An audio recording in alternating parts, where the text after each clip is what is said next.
Chapter 8. Organized Planning, the Crystallization of Desire into Action. The sixth step toward riches.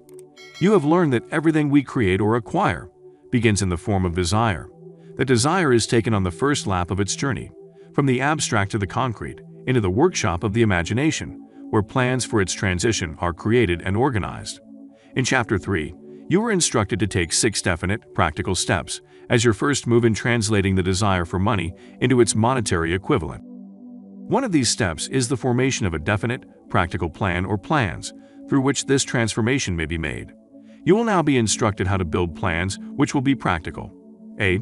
Ally yourself with a group of as many people as you may need for the creation and carrying out of your plan or plans for the accumulation of money, making use of the mastermind principle described in a later chapter. Compliance with this instruction is absolutely essential. Do not neglect it. B. Before forming your mastermind alliance, decide what advantages and benefits you may offer the individual members of your group in return for their cooperation. No one will work indefinitely without some form of compensation. No intelligent person will either request or expect another to work without adequate compensation, although this may not always be in the form of money. C. Arrange to meet with the members of your mastermind group at least twice a week and more often if possible, until you have jointly perfected the necessary plan or plans for the accumulation of money. D. Maintain perfect harmony between yourself and every member of your mastermind group. If you fail to carry out this instruction to the letter, you may expect to meet with failure. The mastermind principle cannot obtain where perfect harmony does not prevail. Keep in mind these facts. First, you are engaged in an undertaking of major importance to you. To be sure of success, you must have plans which are faultless. Second, you must have the advantage of the experience, education, native ability, and imagination of other minds. This is in harmony with the methods followed by every person who has accumulated a great fortune. No individual has sufficient experience, education, native ability, and knowledge to ensure the accumulation of a great fortune without the cooperation of other people. Every plan you adopt in your endeavor to accumulate wealth should be the joint creation of yourself and every other member of your mastermind group. You may originate your own plans, either in whole or in part, but see that those plans are checked and approved by the members of your mastermind alliance. If the first plan which you adopt does not work successfully, replace it with a new plan. If this new plan fails to work, replace it, in turn with still another, and so on, until you find a plan which does work. Right here is the point at which the majority of men meet with failure, because of their lack of persistence in creating new plans to take the place of those which fail. The most intelligent person living cannot succeed in accumulating money, nor in any other undertaking, without plans which are practical and workable. Just keep this fact in mind, and remember when your plans fail, that temporary defeat is not permanent failure. It may only mean that your plans have not been sound. Build other plans. Start all over again. Thomas A. Edison failed 10,000 times before he perfected the incandescent electric light bulb. That is, he met with temporary defeat 10,000 times before his efforts were crowned with success. Temporary defeat should mean only one thing: the certain knowledge that there is something wrong with your plan. Millions of people go through life in misery and poverty because they lack a sound plan through which to accumulate a fortune. Henry Ford accumulated a fortune not because of his superior mind, but because he adopted and followed a plan which proved to be sound. 1,000 people could be pointed out, each with a better education than Ford's, yet each of whom lives in poverty, because they do not possess the right plan for the accumulation of money. Your achievement can be no greater than your plans are sound. That may seem to be an axiomatic statement, but it is true. Samuel Insull lost his fortune of over $100 million. The Insull fortune was built on plans which were sound. The business depression forced Mr. Insull to change his plans, and the change brought temporary defeat, because his new plans were not sound. Mr. Insull is now an old man. He may, consequently, accept failure instead of temporary defeat. But if his experience turns out to be failure, it will be for the reason that he lacks the fire of persistence to rebuild his plans. No person is ever whipped until he quits in his own mind. This fact will be repeated many times because it is so easy to take the count at the first sign of defeat. James J. Hill met with temporary defeat when he first endeavored to raise the necessary capital to build a railroad from the east to the west. But he too turned defeat into victory through new plans. Henry Ford met with temporary defeat, not only at the beginning of his automobile career, but after he had gone far toward the top. He created new plans and went marching on to financial victory. We see people who have accumulated great fortunes, but we often recognize only their triumph, overlooking the temporary defeats which they had to surmount before arriving. No follower of this philosophy can reasonably expect to accumulate a fortune without experiencing temporary defeat. When defeat comes, accept it as a signal that your plans are not sound, rebuild those plans, and set sail once more toward your coveted goal. If you give up before your goal has been reached, you are a quitter. A quitter never wins, and a winner never quits. Lift this sentence out, write it on a piece of paper in letters an inch high, and place it where you will see it every night before you go to sleep, and every morning before you go to work. When you begin to select members for your mastermind group, endeavor to select those who do not take defeat seriously. Some people foolishly believe that only money can make money. This is not true. Desire, transmuted into its monetary equivalent, through the principles laid down here, is the agency through which money is made. Money of itself is nothing but inert matter. It cannot move, think, or talk, but it can hear when a man who desires it calls it to come. Planning the sale of services. The remainder of this chapter has been given over to a description of ways and means of marketing personal services. The information here conveyed will be of practical help to any person having any form of personal services to market, but it will be of priceless benefit to those who aspire to leadership in their chosen occupations. Intelligent planning is essential for success in any undertaking designed to accumulate riches. Here will be found detailed instructions to those who must begin the accumulation of riches by selling personal services. It should be encouraging to know that practically all the great fortunes began in the form of compensation for personal services, or from the sale of ideas. What else, except ideas and personal services, would one not possessed of property have to give in return for riches? Broadly speaking, there are two types of people in the world. One type is known as leaders, and the other as followers. Decide at the outset whether you intend to become a leader in your chosen calling or remain a follower. The difference in compensation is vast. The follower cannot reasonably expect the compensation to which a leader is entitled, although many followers make the mistake of expecting such pay. It is no disgrace to be a follower. On the other hand, it is no credit to remain a follower. Most great leaders began in the capacity of followers. They became great leaders because they were intelligent followers. With few exceptions, the person who cannot follow a leader intelligently cannot become an efficient leader. The person who can follow a leader most efficiently is usually the man who develops into leadership most rapidly. An intelligent follower has many advantages, among them the opportunity to acquire knowledge from his leader. The major attributes of leadership. The following are important factors of leadership. 1. Unwavering courage based upon knowledge of self and of one's occupation. No follower wishes to be dominated by a leader who lacks self-confidence and courage. No intelligent follower will be dominated by such a leader very long. 2. Self-control. The man who cannot control himself can never control others. Self-control sets a mighty example for one's followers, which the more intelligent will emulate. 3. A keen sense of justice. Without a sense of fairness and justice, no leader can command and retain the respect of his followers. 4. Definiteness of decision. The person who wavers in his decisions shows that he is not sure of himself. He cannot lead others successfully. 5. Definiteness of plans. The successful leader must plan their work and work their plan. A leader who moves by guesswork, without practical, definite plans, is comparable to a ship without a rudder. Sooner or later he will land on the rocks. 6. The habit of doing more than paid for. One of the penalties of leadership is the necessity of willingness, upon the part of the leader, to do more than he requires of his followers. 7. A pleasing personality. No slovenly, careless person can become a successful leader. Leadership calls for respect. Followers will not respect a leader who does not grade high on all of the factors of a pleasing personality. 8. Sympathy and Understanding. The successful leader must be in sympathy with his followers. Moreover, he must understand them and their problems. 9. Mastery of detail. Successful leadership calls for mastery of details of the leader's position. 10. Willingness to assume full responsibility. The successful leader must be willing to assume responsibility for the mistakes and the shortcomings of his followers. If he or she tries to shift this responsibility, he or she will not remain the leader.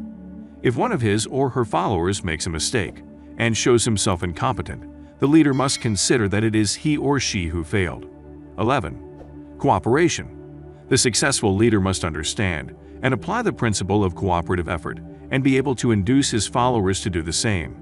Leadership calls for power, and power calls for cooperation. There are two forms of leadership. The first, and by far the most effective, is leadership by consent and with the sympathy of the followers. The second is leadership by force, without the consent and sympathy of the followers. History is filled with evidences that leadership by force cannot endure. The downfall and disappearance of dictators and kings is significant. It means that people will not follow forced leadership indefinitely. The world has just entered a new era of relationship between leaders and followers, which very clearly calls for new leaders, and a new brand of leadership in business and industry. Those who belong to the old school of leadership by force must acquire an understanding of the new brand of leadership, cooperation, or be relegated to the rank and file of the followers. There is no other way out for them. The relationship of employer and employee, or of leader and follower, in the future will be one of mutual cooperation, based upon an equitable division of the profits of business. In the future, the relationship of employer and employee will be more like a partnership than it has been in the past. Napoleon, Kaiser Wilhelm of Germany, the Tsar of Russia, and the King of Spain were examples of leadership by force. Their leadership passed. Without much difficulty, one might point to the prototypes of these ex-leaders among the business, financial, and labor leaders of America who have been dethroned or slated to go. Leadership by consent of the followers is the only brand which can endure. People may follow the forced leadership temporarily, but they will not do so willingly. The new brand of leadership will embrace the 11 factors of leadership described in this chapter, as well as some other factors. The person who makes these the basis of his leadership will find abundant opportunity to lead in any walk of life. The Depression was prolonged largely because the world lacked leadership of the new brand. At the end of the Depression, the demand for leaders who are competent to apply the new methods of leadership has greatly exceeded the supply.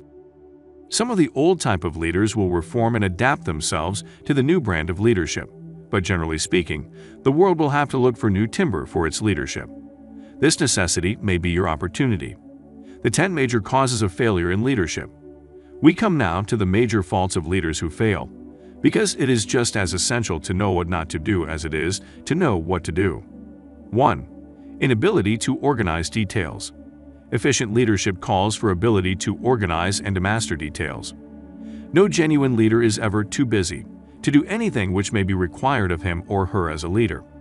When a person, whether he or she is a leader or follower, admits that he or she is too busy to change his or her plans or to give attention to any emergency, he or she admits his or her inefficiency.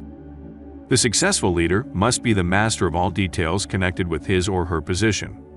That means, of course, that he or she must acquire the habit of relegating details to capable lieutenants. 2. Unwillingness to render humble service. Truly great leaders are willing, when occasion demands, to perform any sort of labor which they would ask another to perform. The greatest among ye shall be the servant of all is a truth which all able leaders observe and respect. 3. Expectation of pay for what they know instead of what they do with that which they know. The world does not pay people for that which they know. It pays them for what they do or induce others to do. 4. Fear of competition from followers.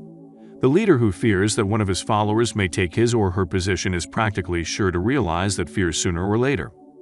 The able leader trains understudies to whom he or she may delegate at will any of the details of his or her position. Only in this way may a leader multiply him or herself and prepare him or herself to be at many places and give attention to many things at one time. It is an eternal truth that people receive more pay for their ability to get others to perform than they could possibly earn by their own efforts. An efficient leader may, through knowledge of their job and the magnetism of their personality, greatly increase the efficiency of others and induce them to render more service and better service than they could render without the leader's aid.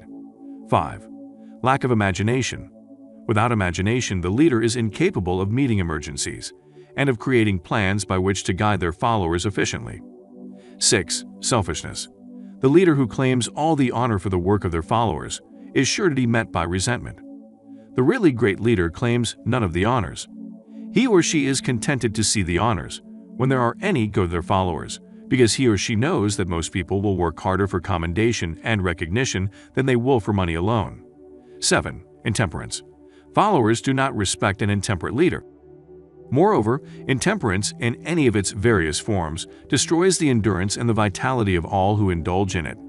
8. Disloyalty. Perhaps this should have come at the head of the list.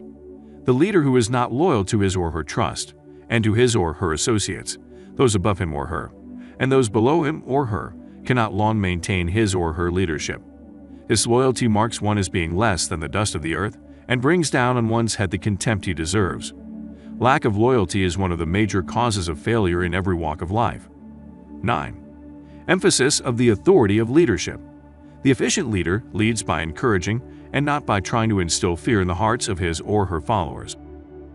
The leader who tries to impress his or her followers with his or her authority comes within the category of leadership through force.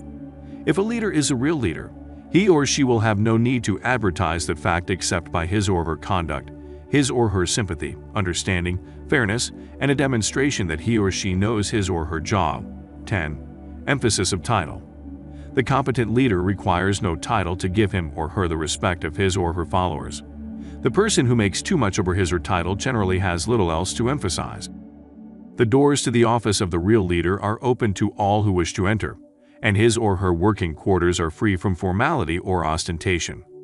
These are among the more common of the causes of failure in leadership. Any one of these faults is sufficient to induce failure.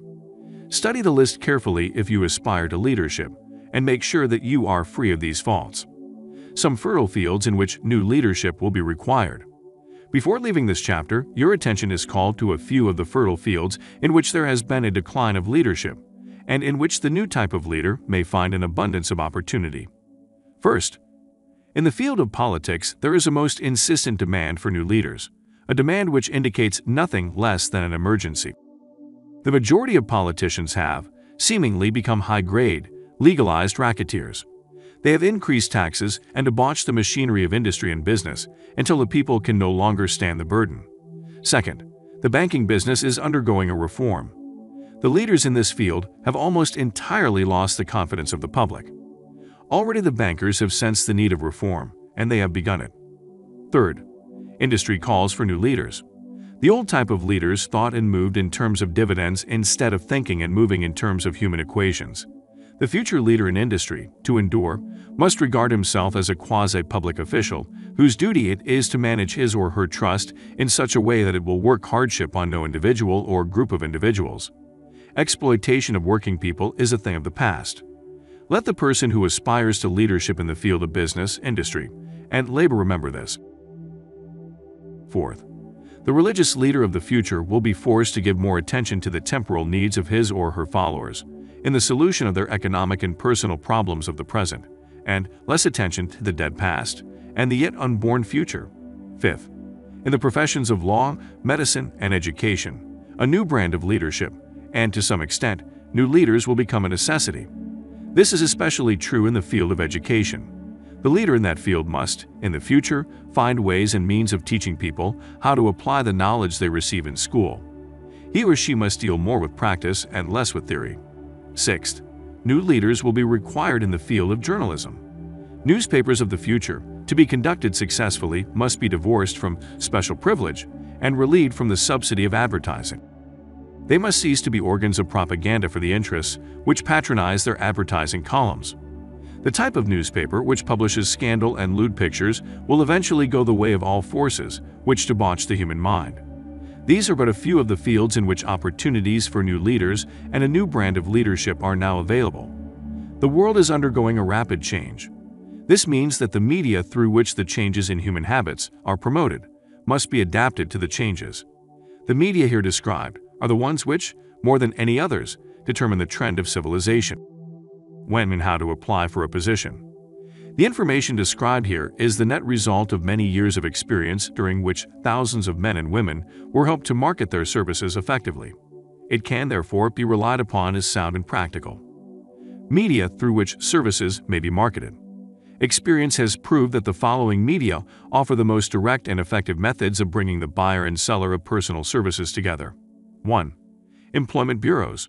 Care must be taken to select only reputable bureaus, the management of which can show adequate records of achievement of satisfactory results. There are comparatively few such bureaus. 2. Advertising in newspapers, trade journals, magazines, and radio.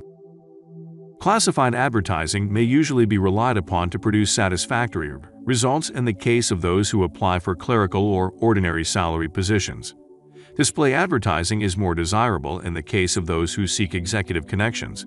The copy to appear in this section of the paper, which is most apt to come to the attention of the class of employer being sought. The copy should be prepared by an expert who understands how to inject sufficient selling qualities to produce replies. 3.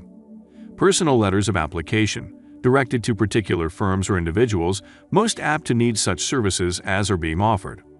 Letters should be neatly typed always and signed by hand.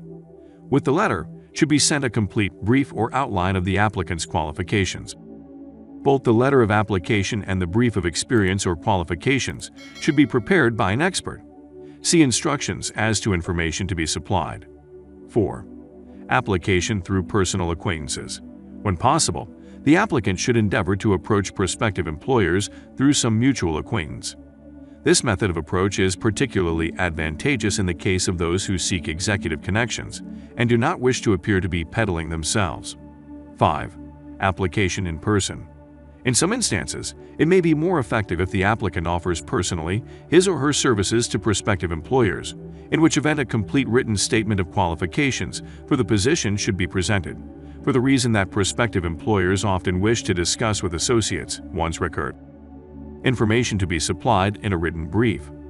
This brief should be prepared as carefully as a lawyer would prepare the brief of a case to be tried in court. Unless the applicant is experienced in the preparation of such briefs, an expert should be consulted and their services enlisted for this purpose.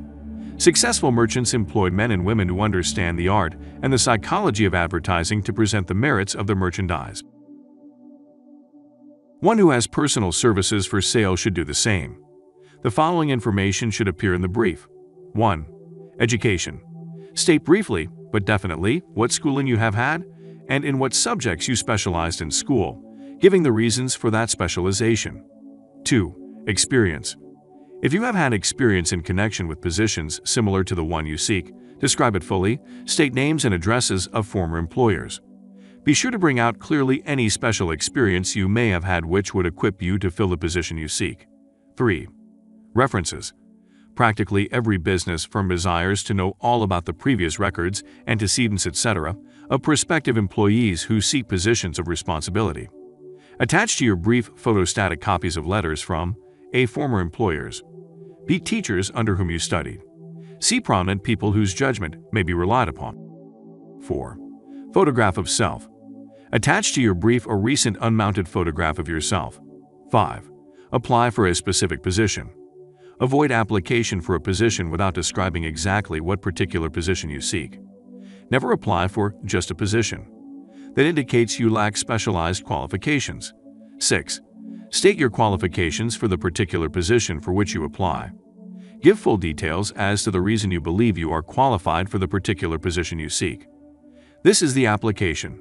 It will determine, more than anything else, what consideration you receive. 7. Offer to go to work on probation. In the majority of instances, if you are determined to have the position for which you apply, it will be most effective if you offer to work for a week or a month or for a sufficient length of time to enable your prospective employer to judge your value without pay. This may appear to be a radical suggestion, but experience has proved that it seldom fails to win at least a trial. If you are sure of your qualifications, a trial is all you need. Incidentally, such an offer indicates that you have confidence in your ability to fill the position you seek. It is most convincing. If your offer is accepted and you make good, more than likely you will be paid for your probation period. Make clear the fact that your offer is based upon A. Your confidence in your ability to fill the position. B. Your confidence in your prospective employer's decision to employ you after trial. C. Your determination to have the position you seek. 8. Knowledge of your prospective employer's business. Before applying for a position, do sufficient research in connection with the business to familiarize yourself thoroughly with that business and indicate in your brief the knowledge you have acquired in this field. This will be impressive, as it will indicate that you have imagination and a real interest in the position you seek. Remember that it is not the lawyer who knows the most law, but the one who best prepares his case who wins. If your case is properly prepared and presented, your victory will have been more than half won at the outset. Do not be afraid of making your brief too long. Employers are just as much interested in purchasing the services of well-qualified applicants as you are in securing employment. In fact, the success of most successful employers is due in the main to their ability to select well-qualified lieutenants. They want all the information available. Remember another thing. Neatness in the preparation of your brief will indicate that you are a painstaking person. I have helped to prepare briefs for clients which were so striking and out of the ordinary that they resulted in the employment of the applicant without a personal interview.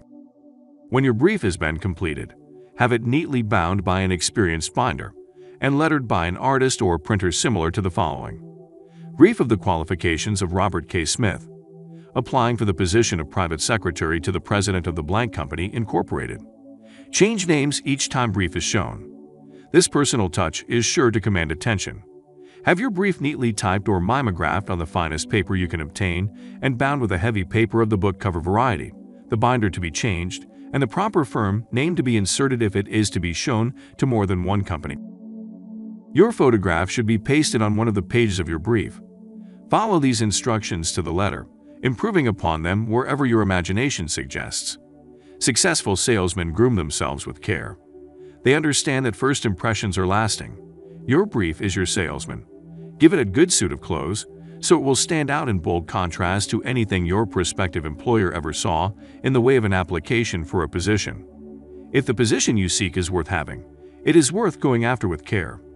Moreover, if you sell yourself to an employer in a manner that impresses him with your individuality, you probably will receive more money for your services from the very start than you would if you applied for employment in the usual conventional way.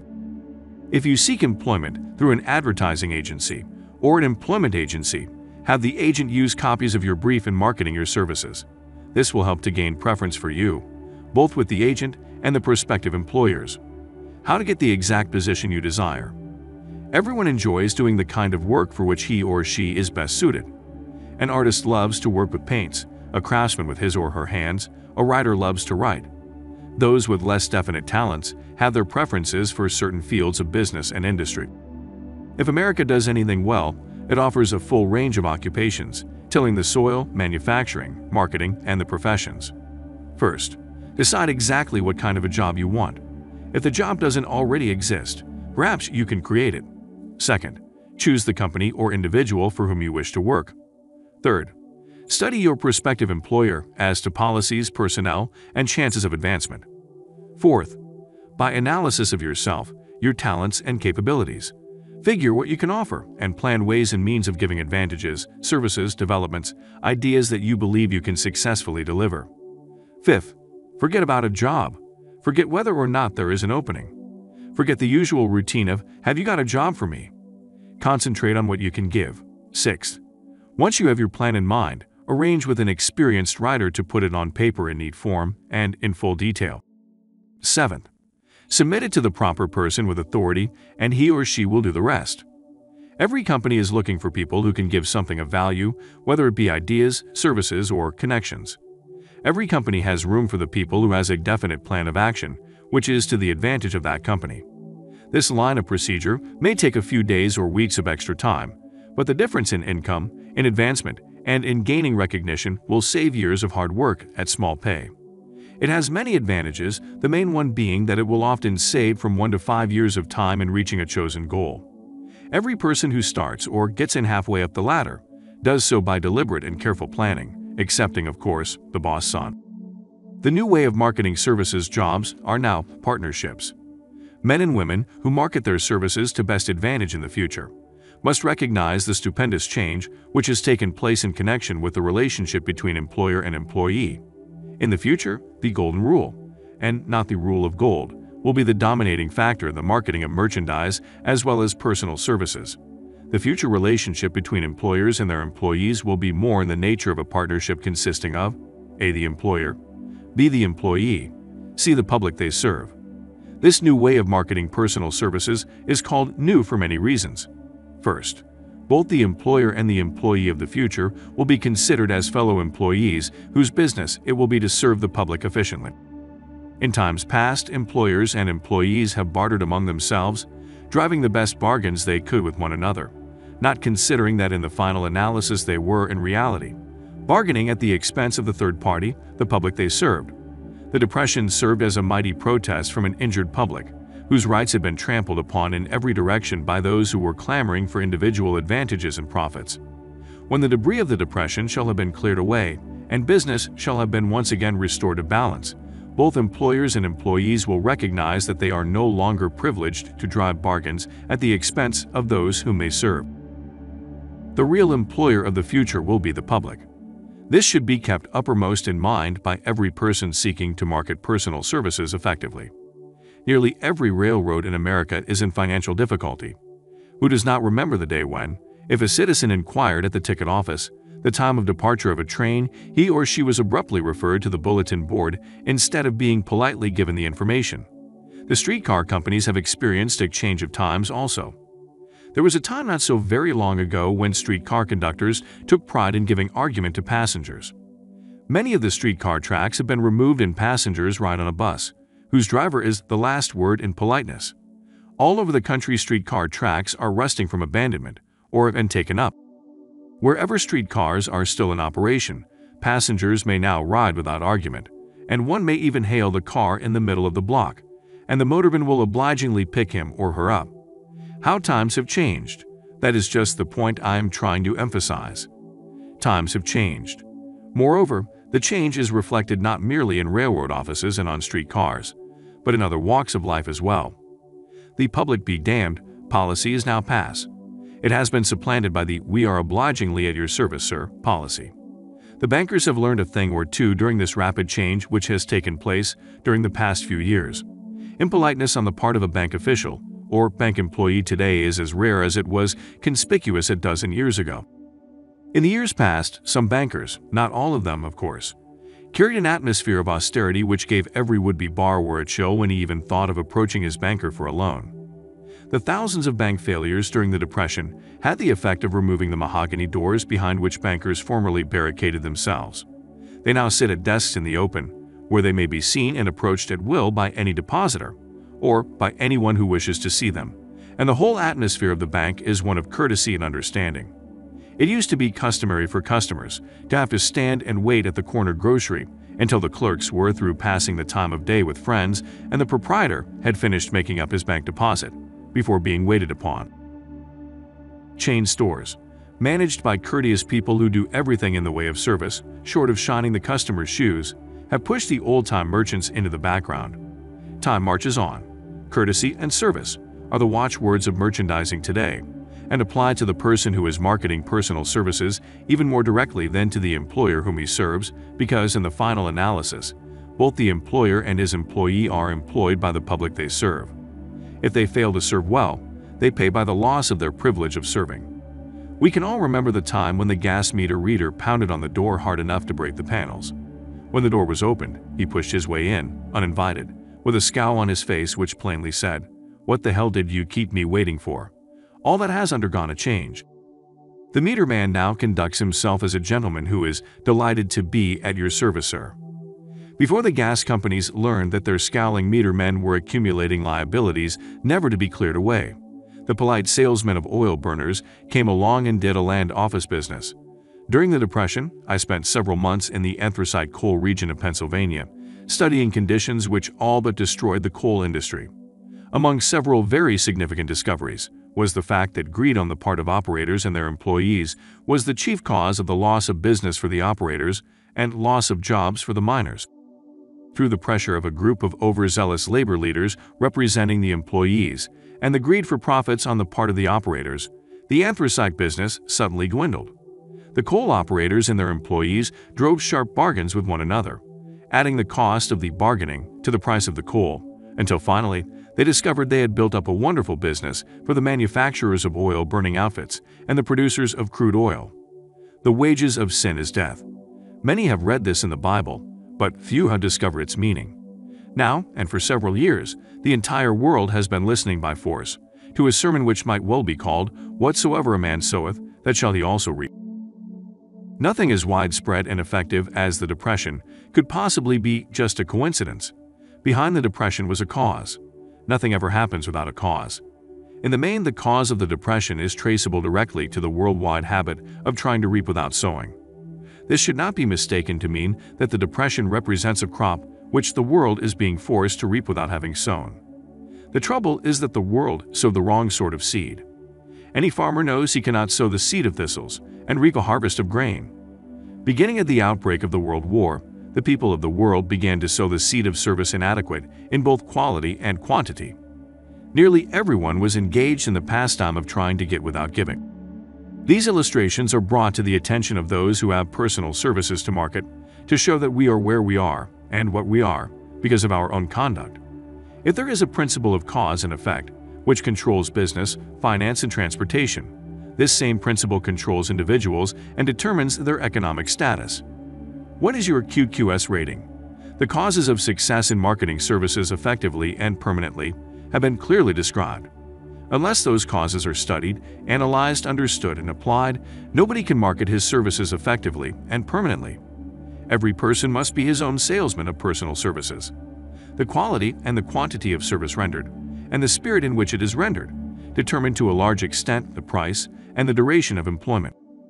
To market personal services effectively, which means a permanent market, at a satisfactory price, under pleasant conditions, one must adopt and follow the Qqs Formula, which means that quality plus quantity, plus the proper spirit of cooperation, equals perfect salesmanship of service. Remember the Qqs Formula, but do more. Apply it as a habit. Let us analyze the formula to make sure we understand exactly what it means. 1.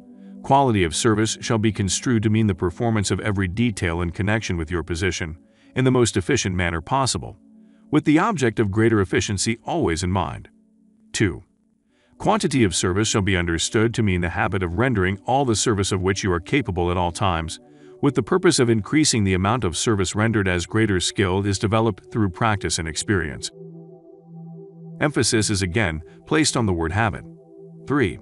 Spirit of service shall be construed to mean the habit of agreeable, harmonious conduct, which will induce cooperation from associates and fellow employees.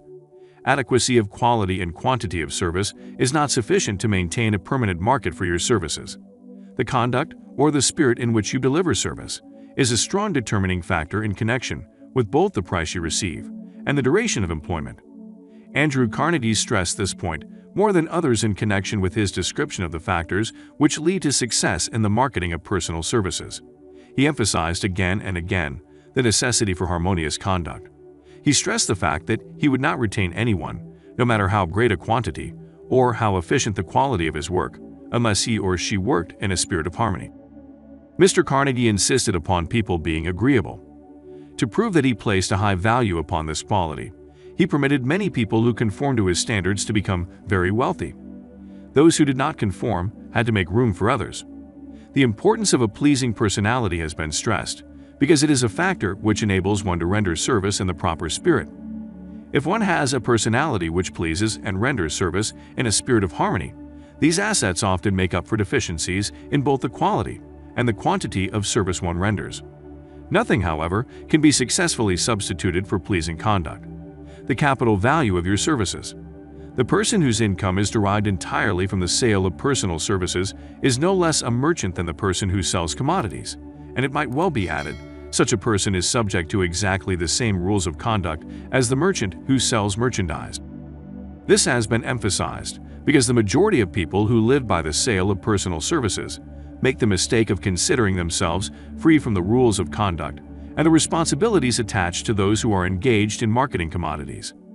The new way of marketing services has practically forced both employer and employee into partnership alliances, through which both take into consideration the rights of the third party, the public they serve. The day of the go-getter has passed. He has been supplanted by the go-giver. High-pressure methods in business finally blew the lid off. There will never be the need to put the lid back on, because in the future business will be conducted by methods that will require no pressure. The actual capital value of your brains may be determined by the amount of income you can produce by marketing your services. A fair estimate of the capital value of your services may be made by multiplying your annual income by 16 2/3, as it is reasonable to estimate that your annual income represents 6% of your capital value. Money rents for 6% per annum. Money is worth no more than brains. It is often worth much less. Competent brains, if effectively marketed, represent a much more desirable form of capital than that which is required to conduct a business dealing in commodities, because brains are a form of capital which cannot be permanently depreciated through depressions, nor can this form of capital be stolen or spent. Moreover, the money which is essential for the conduct of business is as worthless as a sand dune until it has been mixed with efficient brains. The 30 major causes of failure. How many of these are holding you back? Life's greatest tragedy consists of men and women who earnestly try and fail. The tragedy lies in the overwhelmingly large majority of people who fail, as compared to the few who succeed. I have had the privilege of analyzing several thousand men and women, 98% of whom were classed as failures. There is something radically wrong with a civilization and a system of education which permit 98% of the people to go through life as failures. But I did not write this book for the purpose of moralizing on the rights and wrongs of the world. That would require a book 100 times the size of this one. My analysis work proved that there are 30 major reasons for failure and 13 major principles through which people accumulate fortunes. In this chapter, a description of the 30 major causes of failure will be given. As you go over the list, check yourself by it, point by point, for the purpose of discovering how many of these causes of failure stand between you and success. 1. Unfavorable hereditary background. There is but little, if anything, which can be done for people who are born with a deficiency in brain power. This philosophy offers but one method of bridging this weakness, through the aid of the mastermind.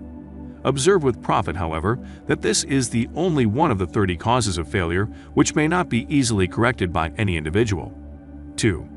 Lack of a well-defined purpose in life. There is no hope of success for the person who does not have a central purpose or definite goal at which to aim. 98 out of every 100 of those whom I have analyzed had no such aim. Perhaps this was the reason for their failure. 3. Lack of ambition to aim above mediocrity. We offer no hope for the person who is so indifferent as not to want to get ahead in life, and who is not willing to pay the price. 4. Insufficient education. This is a handicap which may be overcome with comparative ease. Experience has proven that the best educated people are often those who are known as self-made or self-educated. It takes more than a college degree to make one a person of education. Any person who is educated is one who has learned to get whatever he wants in life without violating the rights of others. Education consists not so much of knowledge, but of knowledge effectively and persistently applied. Men are paid not merely for what they know, but more particularly for what they do with that which they know. 5. Lack of self-discipline. Discipline comes through self-control. This means that one must control all negative qualities. Before you can control conditions, you must first control yourself. Self-mastery is the hardest job you will ever tackle. If you do not conquer self, you will be conquered by self. You may see at one and the same time both your best friend and your greatest enemy by stepping in front of a mirror. 6. Ill health. No person may enjoy outstanding success without good health. Many of the causes of ill health are subject to mastery and control. These, in the main, are A. Overeating of foods not conducive to health. B. Wrong habits of thought, giving expression to negatives. C. Wrong use of and overindulgence in sex. D. Lack of proper physical exercise.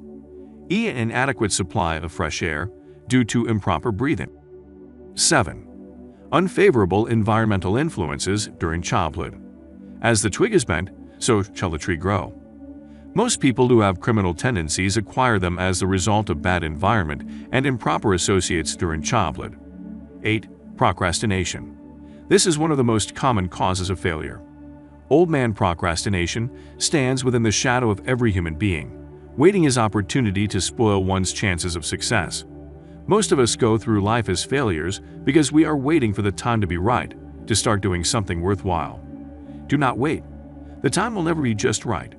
Start where you stand and work with whatever tools you may have at your command, and better tools will be found as you go along. 9. Lack of persistence. Most of us are good starters, but poor finishers of everything we begin. Moreover, people are prone to give up at the first signs of defeat. There is no substitute for persistence. The person who makes persistence his watchword discovers that old man failure finally becomes tired and makes his departure. Failure cannot cope with persistence. 10. Negative personality. There is no hope of success for the person who repels people through a negative personality. Success comes through the application of power, and power is attained through the cooperative efforts of other people. A negative personality will not induce cooperation. 11. Lack of controlled sexual urge. Sex energy is the most powerful of all the stimuli which move people into action. Because it is the most powerful of the emotions, it must be controlled through transmutation and converted into other channels. 12. Uncontrolled desire for something for nothing. The gambling instinct drives millions of people to failure. Evidence of this may be found in a study of the Wall Street crash of '29, during which millions of people tried to make money by gambling on stock margins. 13. Lack of a well-defined power of decision. People who succeed reach decisions promptly and change them, if at all, very slowly. People who fail reach decisions, if at all, very slowly, and change them frequently and quickly. Indecision and procrastination are twin brothers. Where one is found, the other may usually be found also. Kill off this pair before they completely hog-tie you to the treadmill of failure. 14. One or more of the 6 basic fears. These fears have been analyzed for you in a later chapter. They must be mastered before you can market your services effectively. 15. Wrong selection of a mate in marriage. This is a most common cause of failure. The relationship of marriage brings people intimately into contact. Unless this relationship is harmonious, failure is likely to follow. Moreover, it will be a form of failure that is marked by misery and unhappiness, destroying all signs of ambition. 16. Overcaution. The person who takes no chances generally has to take whatever is left when others are through choosing. Overcaution is as bad as undercaution. Both are extremes to be guarded against. Life itself is filled with the element of chance. 17. Wrong selection of associates in business. This is one of the most common causes of failure in business. In marketing personal services, one should use great care to select an employer who will be inspiration and who is himself intelligent and successful. We emulate those with whom we associate most closely. Pick an employer who is worth emulating. 18. Superstition and Prejudice. Superstition is a form of fear. It is also a sign of ignorance. People who succeed keep open minds and are afraid of nothing. 19. Wrong selection of a vocation. No man can succeed in a line of endeavor which he does not like. The most essential step in the marketing of personal services is that of selecting an occupation into which you can throw yourself wholeheartedly. 20. Lack of concentration of effort. The jack of all trades seldom is good at any. Concentrate all of your efforts on one definite chief aim. 21. The habit of indiscriminate spending. The spendthrift cannot succeed, mainly because he stands eternally in fear of poverty. Form the habit of systematic saving by putting aside a definite percentage of your income. Money in the bank gives one a very safe foundation of courage when bargaining for the sale of personal services. Without money, one must take what one is offered and be glad to get. 22. Lack of enthusiasm. Without enthusiasm, one cannot be convincing. Moreover, enthusiasm is contagious, and the person who has it under control is generally welcome in any group of people. 23. Intolerance. The person with a closed mind on any subject seldom gets ahead. Intolerance means that one has stopped acquiring knowledge. The most damaging forms of intolerance are those connected with religious, racial, and political differences of opinion. 24. Intemperance. The most damaging forms of intemperance are connected with eating, strong drink, and sexual activities. Overindulgence in any of these is fatal to success. 25. Inability to cooperate with others. More people lose their positions and their big opportunities in life because of this fault than for all other reasons combined. It is a fault which no well-informed businessman or leader will tolerate. 26. Possession of power that was not acquired through self-effort. Sons and daughters of wealthy men, and others who inherit money which they did not earn. Power in the hands of one who did not acquire it gradually is often fatal to success. Quick riches are more dangerous than poverty. 27. Intentional dishonesty. There is no substitute for honesty. One may be temporarily dishonest by force of circumstances over which one has no control, without permanent damage. But there is no hope for the person who is dishonest by choice. Sooner or later, his deeds will catch up with him, and he will pay by loss of reputation and perhaps even loss of liberty. 28. Egotism and Vanity. These qualities serve as red lights which warn others to keep away. They are fatal to success. 29. Guessing instead of thinking. Most people are too indifferent or lazy to acquire facts with which to think accurately. They prefer to act on opinions created by guesswork or snap judgments. 30. Lack of capital. This is a common cause of failure among those who start out in business for the first time, without sufficient reserve of capital to absorb the shock of their mistakes and to carry them over until they have established a reputation. 31. Under this, name any particular cause of failure from which you have suffered that has not been included in the foregoing list. In these 30 major causes of failure is found a description of the tragedy of life, which obtains for practically every person who tries and fails. It will be helpful if you can induce someone who knows you well to go over this list with you and help to analyze you by the 30 causes of failure. It may be beneficial if you try this alone. Most people cannot see themselves as others see them. You may be one who cannot. The oldest of admonitions is man, note thyself. If you market merchandise successfully, you must know the merchandise. The same is true in marketing personal services. You should know all of your weaknesses in order that you may either bridge them or eliminate them entirely. You should know your strength in order that you may call attention to it when selling your services. You can know yourself only through accurate analysis. The folly of ignorance in connection with self was displayed by a young man who applied to the manager of a well-known business for a position. He made a very good impression until the manager asked him what salary he expected. He replied that he had no fixed sum in mind. This means lack of a definite aim. The manager then said, "We will pay you all you are worth, alter we try you out for a week." "I will not accept it," the applicant replied, "because I am getting more than that where I am now employed." Before you even start to negotiate for a readjustment of your salary in your present position, or to seek employment elsewhere, be sure that you are worth more than you now receive. It is one thing to want money. Everyone wants more, but it is something entirely different to be worth more. Many people mistake their wants for their just dues. Your financial requirements or wants have nothing whatever to do with your worth. Your value is established entirely by your ability to render useful service or your capacity to induce others to render such service. Take inventory of yourself. 28 questions you should answer. Annual self-analysis is an essential in the effective marketing of personal services, as is annual inventory in merchandising. Moreover, the yearly analysis should disclose a decrease in faults and an increase in virtues. One goes ahead, stands still, or goes backward in life. One's object should be, of course, to go ahead. Annual self-analysis will disclose whether advancement has been made, and if so, how much. It will also disclose any backward steps one may have made. The effective marketing of personal services requires one to move forward, even if the progress is slow. Your annual self-analysis should be made at the end of each year, so you can include in your New Year's resolutions any improvements which the analysis indicates should be made. Take this inventory by asking yourself the following questions, and by checking your answers with the aid of someone who will not permit you to deceive yourself as to their accuracy. Self-analysis questionnaire for personal inventory 1. Have I attained the goal which I established as my objective for this year? You should work with a definite yearly objective to be attained as a part of your major life objective. 2. Have I delivered service of the best possible quality of which I was capable, or could I have improved any part of this service? 3. Have I delivered service in the greatest possible quantity of which I was capable? 4. Has the spirit of my conduct been harmonious and cooperative at all times? 5. Have I permitted the habit of procrastination to decrease my efficiency, and if so, to what extent? 6. Have I improved my personality, and if so, in what ways? 7. Have I been persistent in following my plans through to completion? 8. Have I reached decisions promptly and definitely on all occasions? 9. Have I permitted any one or more of the 6 basic fears to decrease my efficiency? 10. Have I been either overcautious or undercautious? 11.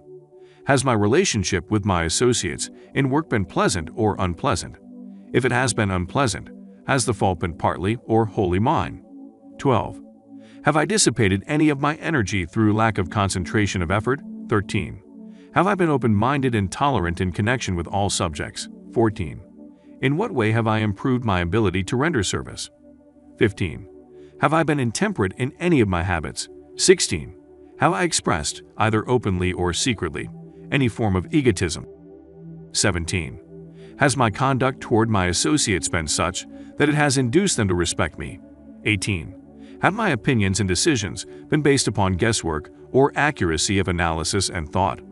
19. Have I followed the habit of budgeting my time, my expenses, and my income, and have I been conservative in these budgets? 20. How much time have I devoted to unprofitable effort which I might have used to better advantage?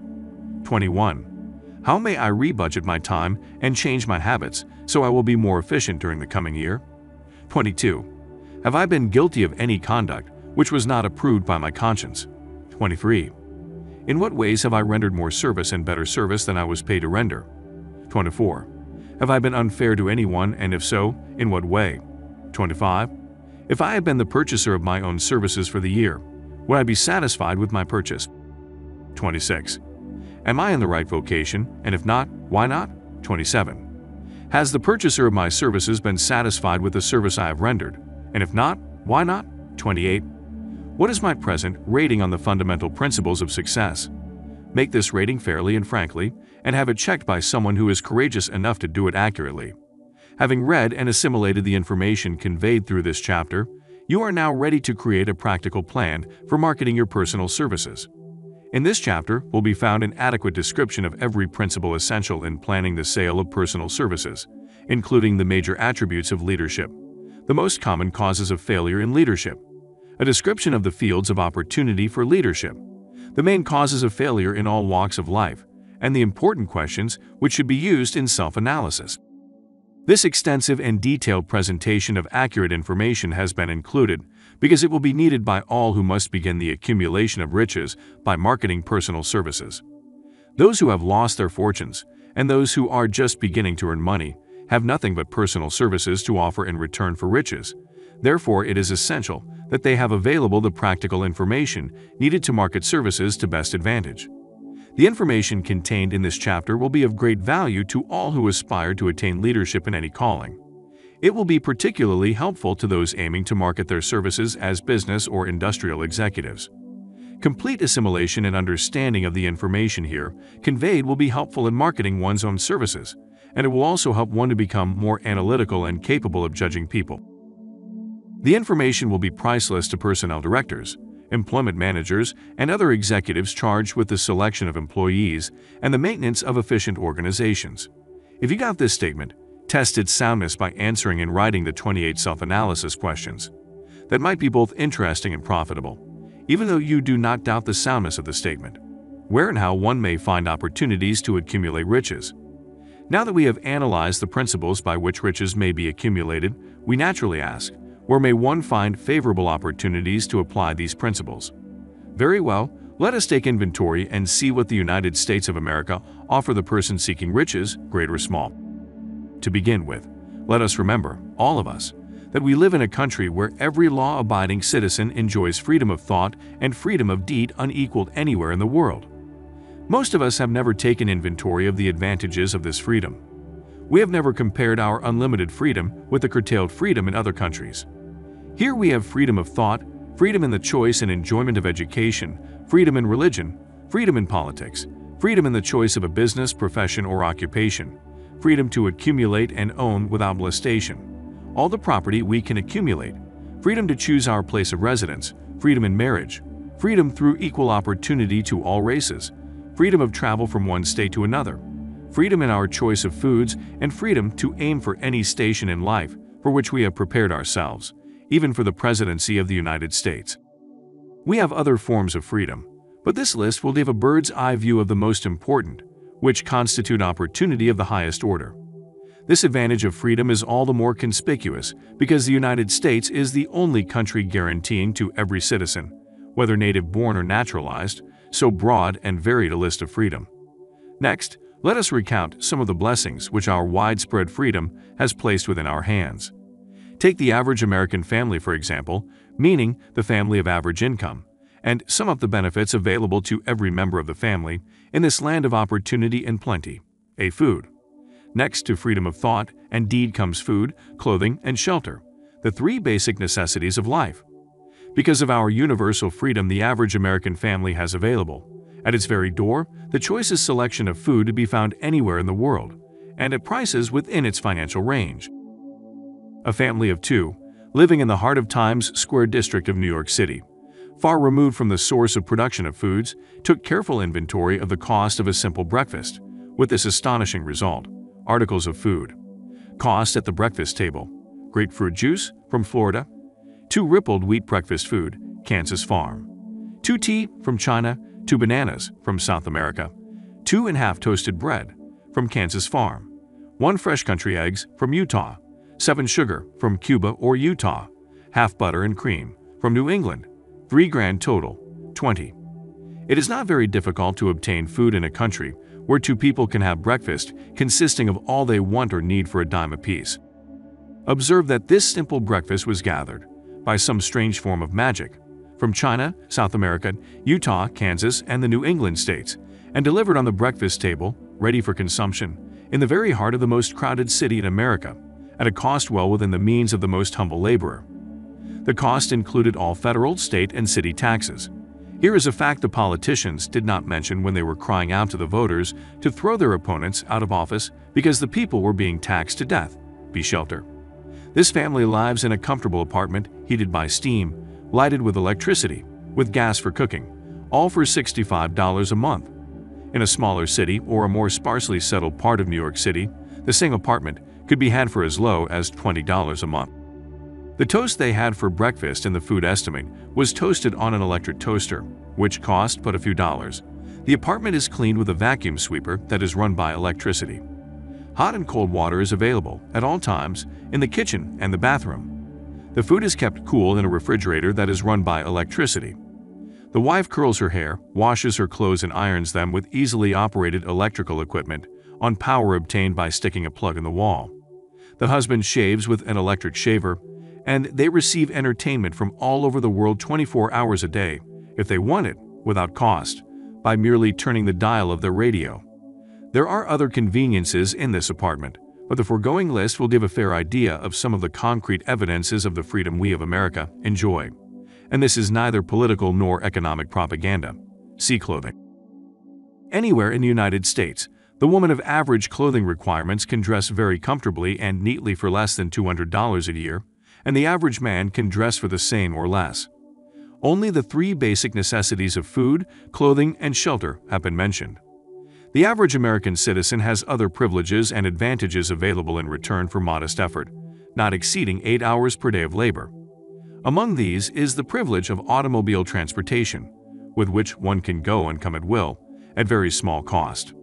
The average American has security of property rights not found in any other country in the world. He can place his surplus money in a bank with the assurance that his government will protect it and make good to him if the bank fails. If an American citizen wants to travel from one state to another, he needs no passport, no one's permission. He may go when he pleases and return at will. Moreover, he may travel by train, private automobile, bus, airplane, or ship, as his pocketbook permits. In Germany, Russia, Italy, and most of the other European and Oriental countries, the people cannot travel with so much freedom and at so little cost. The miracle that has provided these blessings, we often hear politicians proclaiming the freedom of America when they solicit votes, but seldom do they take the time or devote sufficient effort to the analysis of the source or nature of this freedom. Having no axe to grind, no grudge to express, no ulterior motives to be carried out, I have the privilege of going into a frank analysis of that mysterious, abstract, greatly misunderstood something which gives to every citizen of America more blessings, more opportunities to accumulate wealth, more freedom of every nature than may be found in any other country. I have the right to analyze the source and nature of this unseen power because I know, and have known for more than a quarter of a century, many of the men who organize the power and many who are now responsible for its maintenance. The name of this mysterious benefactor of mankind is capital. Capital consists not alone of money, but more particularly of highly organized, intelligent groups of people who plan ways and means of using money efficiently for the good of the public and profitably to themselves. These groups consist of scientists, educators, chemists, inventors, business analysts, publicity people, transportation experts, accountants, lawyers, doctors, and both men and women who have highly specialized knowledge in all fields of industry and business. They pioneer, experiment, and blaze trails in new fields of endeavor. They support colleges, hospitals, public schools, build good roads, publish newspapers, pay most of the cost of government, and take care of the multitudinous detail essential to human progress. Stated briefly, the capitalists are the brains of civilization because they supply the entire fabric of which all education, enlightenment, and human progress consists. Money without brains always is dangerous. Properly used, it is the most important essential of civilization. The simple breakfast here described could not have been delivered to the New York family at a dime each, or at any other price, if organized capital had not provided the machinery, the ships, the railroads, and the huge armies of trained people to operate them. Some slight idea of the importance of organized capital may be had by trying to imagine yourself burdened with the responsibility of collecting, without the aid of capital, and delivering to the New York City family the simple breakfast described. To supply the tea, you would have to make a trip to China or India, both a very long way from America. Unless you are an excellent swimmer, you would become rather tired before making the round trip. Then, too, another problem would confront you. What would you use for money, even if you had the physical endurance to swim the ocean? To supply the sugar, you would have to take another long swim to Cuba, or a long walk to the sugar beet section of Utah. But even then, you might come back without the sugar, because organized effort and money are necessary to produce sugar, to say nothing of what is required to refine, transport, and deliver it to the breakfast table anywhere in the United States. The eggs you could deliver easily enough from the barnyards near New York City, but you would have a very long walk to Florida and return before you could serve the 2 glasses of grapefruit juice. You would have another long walk to Kansas or one of the other wheat-growing states when you went after the 4 slices of wheat bread. The rippled wheat biscuits would have to be omitted from the menu because they would not be available except through the labor of a trained organization of people and suitable machinery, all of which call for capital.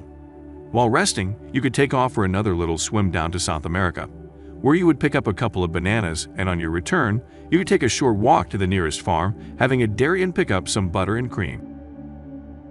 Then your New York City family would be ready to sit down and enjoy breakfast, and you could collect your 2 dimes for your labor. Seems absurd, doesn't it? Well, the procedure described would be the only possible way these simple items of food could be delivered to the heart of New York City if we had no capitalistic system. The sum of money required for the building and maintenance of the railroads and steamships used in the delivery of that simple breakfast is so huge that it staggers one's imagination. It runs into hundreds of millions of dollars, not to mention the armies of trained employees required to handle the ships and trains. But transportation is only a part of the requirements of modern civilization in capitalistic America. Before there can be anything to haul, something must be grown from the ground or manufactured and prepared for market. This calls for more millions of dollars for equipment, machinery, boxing, marketing, and for the wages of millions of men and women. Steamships and railroads do not spring up from the earth and function automatically. They come in response to the call of civilization, through the labor and ingenuity and organizing ability of people who have imagination, faith, enthusiasm, decision, persistence. These people are known as capitalists. They are motivated by the desire to build, construct, achieve, render useful service, earn profits, and accumulate riches. And, because they render service without which there would be no civilization, they put themselves in the way of great riches. Just to keep the record simple and understandable, I will add that these capitalists are the same people of whom most of us have heard about. They are the same people to whom radicals, racketeers, dishonest politicians, and grafting labor leaders refer to as the predatory interests, or Wall Street. I am not attempting to present a brief for or against any group of men or any system of economics. I am not attempting to condemn collective bargaining when I refer to grafting labor leaders, nor do I aim to give a clean bill of health to all individuals known as capitalists. The purpose of this book, a purpose to which I have faithfully devoted over a quarter of a century, is to present to all who want the knowledge, the most dependable philosophy through which individuals may accumulate riches in whatever amounts they desire. I have here analyzed the economic advantages of the capitalistic system for the twofold purpose of showing: 1. That all who seek riches must recognize and adapt themselves to the system that controls all approaches to fortunes, large or small, and 2. To present the side of the picture opposite to that being shown by politicians and demagogues who deliberately becloud the issues they bring up, by referring to organized capital as if it were something poisonous. This is a capitalistic country. It was developed through the use of capital, and we who claim the right to partake of the blessings of freedom and opportunity, we who seek to accumulate riches here, may as well know that neither riches nor opportunity would be available to us if organized capital had not provided these benefits. For more than 20 years, it has been a somewhat popular and growing pastime for radicals, self-seeking politicians, racketeers, crooked labor leaders, and on occasion religious leaders to take pot shots at Wall Street, the money changers in big business.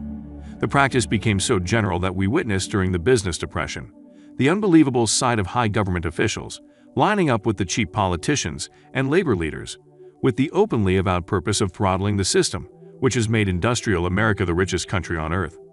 The lineup was so general and so well organized that it prolonged the worst depression America has ever known. It cost millions of people their jobs, because those jobs were inseparably a part of the industrial and capitalistic system, which form the very backbone of the nation. During this unusual alliance of government officials and self-seeking individuals who were endeavoring to profit by declaring open season on the American system of industry, a certain type of labor leader joined forces with the politicians and offered to deliver voters in return for legislation designed to permit people to take riches away from industry by organized force of numbers, instead of the better method of giving a fair day's work for a fair day's pay. Millions of men and women throughout the nation are still engaged in this popular pastime of trying to get without giving. Some of them are lined up with labor unions where they demand shorter hours and more pay. Others do not take the trouble to work at all. They demand government relief and are getting it. Their idea of their rights of freedom was demonstrated in New York City, where violent complaint was registered with the postmaster by a group of relief beneficiaries, because the postman awakened them at 7:30 a.m. to deliver government relief checks. They demanded that the time of delivery be set up to 10 o'clock. If you are one of those who believe that riches can be accumulated by the mere act of people who organize themselves into groups and demand more pay for less service, if you are one of those who demand government relief without early morning disturbance when the money is delivered to you, if you are one of those who believe in trading their votes to politicians in return for the passing of laws which permit the raiding of the public treasury, you may rest securely on your belief, with certain knowledge that no one will disturb you, because this is a free country where every person may think as he pleases, where nearly everybody can live with but little effort, where many may live well without doing any work whatsoever. However, you should know the full truth concerning this freedom of which so many people boast and so few understand. As great as it is, as far as it reaches, as many privileges as it provides, it does not and cannot bring riches without effort. There is but one dependable method of accumulating and legally holding riches, and that is by rendering useful service. No system has ever been created by which people can legally acquire riches through mere force of numbers, or without giving in return an equivalent value of one form or another. There is a principle known as the law of economics. This is more than a theory. It is a law no person can beat. Mark well the name of the principle and remember it, because it is far more powerful than all the politicians and political machines. It is above and beyond the control of all the labor unions. It cannot be swayed, nor influenced nor bribed by racketeers or self-appointed leaders in any calling. Moreover, it has an all-seeing eye and a perfect system of bookkeeping, in which it keeps an accurate account of the transactions of every human being engaged in the business of trying to get without giving. Sooner or later, its auditors come around, look over the records of individuals both great and small, and demand an accounting. Wall Street, big business, capital predatory interests, or whatever name you choose to give the system which has given us American freedom, represents a group of people who understand, respect, and adapt themselves to this powerful law of economics. Their financial continuation depends upon their respecting the law. Most people living in America, like this country, its capitalistic system and all. I must confess I know of no better country, where one may find greater opportunities to accumulate riches. Judging by their acts and deeds, there are some in this country who do not like it. That, of course, is their privilege. If they do not like this country, its capitalistic system, its boundless opportunities, they have the privilege of clearing out. Always, there are other countries, such as Germany, Russia, and Italy, where one may try one's hand at enjoying freedom and accumulating riches providing one is not too particular. America provides all the freedom and all the opportunity to accumulate riches that any honest person may require. When one goes hunting for game, one selects hunting grounds where game is plentiful. When seeking riches, the same rule would naturally obtain. If it is riches you are seeking, Do not overlook the possibilities of a country whose citizens are so rich that women alone spend over $200 million annually for lipsticks, rouge, and cosmetics. Think twice, you, who are seeking riches, before trying to destroy the capitalistic system of a country whose citizens spend over $50 million a year for greeting cards with which to express their appreciation of their freedom. If it is money you are seeking, consider carefully a country that spends hundreds of millions of dollars annually for cigarettes, the bulk of the income from which goes to only 4 major companies engaged in supplying this national builder of nonchalance and quiet nerves. By all means, give plenty of consideration to a country whose people spend annually more than $15 million for the privilege of seeing moving pictures and toss in a few additional millions for liquor, narcotics, and other less potent soft drinks and giggle waters. Do not be in too big a hurry to get away from a country whose people willingly, even eagerly, hand over millions of dollars annually for football, baseball, and prize fights. And, by all means, stick by a country whose inhabitants give up more than $1 million a year for chewing gum, and another $1 million for safety razor blades. Remember also that this is but the beginning of the available sources for the accumulation of wealth. Only a few of the luxuries and non-essentials have been mentioned. But remember that the business of producing, transporting, and marketing these few items of merchandise gives regular employment to many millions of men and women, who receive for their services many millions of dollars monthly, and spend it freely for both the luxuries and the necessities. Especially remember that back of all this exchange of merchandise and personal services may be found an abundance of opportunity to accumulate riches. Here our American freedom comes to one's aid. There is nothing to stop you or anyone from engaging in any portion of the effort necessary to carry on these businesses. If one has superior talent, training, experience, one may accumulate riches in large amounts. Those not so fortunate may accumulate smaller amounts. Anyone may earn a living in return for a very nominal amount of labor. So, there you are. Opportunity has spread its wares before you.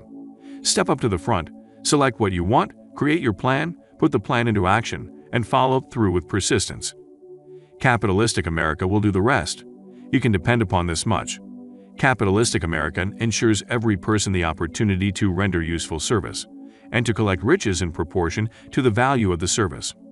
The system denies no one this right, but it does not and cannot promise something for nothing. Because the system itself is irrevocably controlled by the law of economics, which neither recognizes nor tolerates for long, getting without giving. The law of economics was passed by nature. There is no Supreme Court to which violators of this law may appeal. The law hands out both penalties for its violation and appropriate rewards for its observance, without interference or the possibility of interference by any human being. The law cannot be repealed. It is as fixed as the stars in the heavens, and subject to, and a part of the same system that controls the stars. May one refuse to adapt oneself to the law of economics? Certainly. This is a free country where all people are born with equal rights, including the privilege of ignoring the law of economics. What happens then?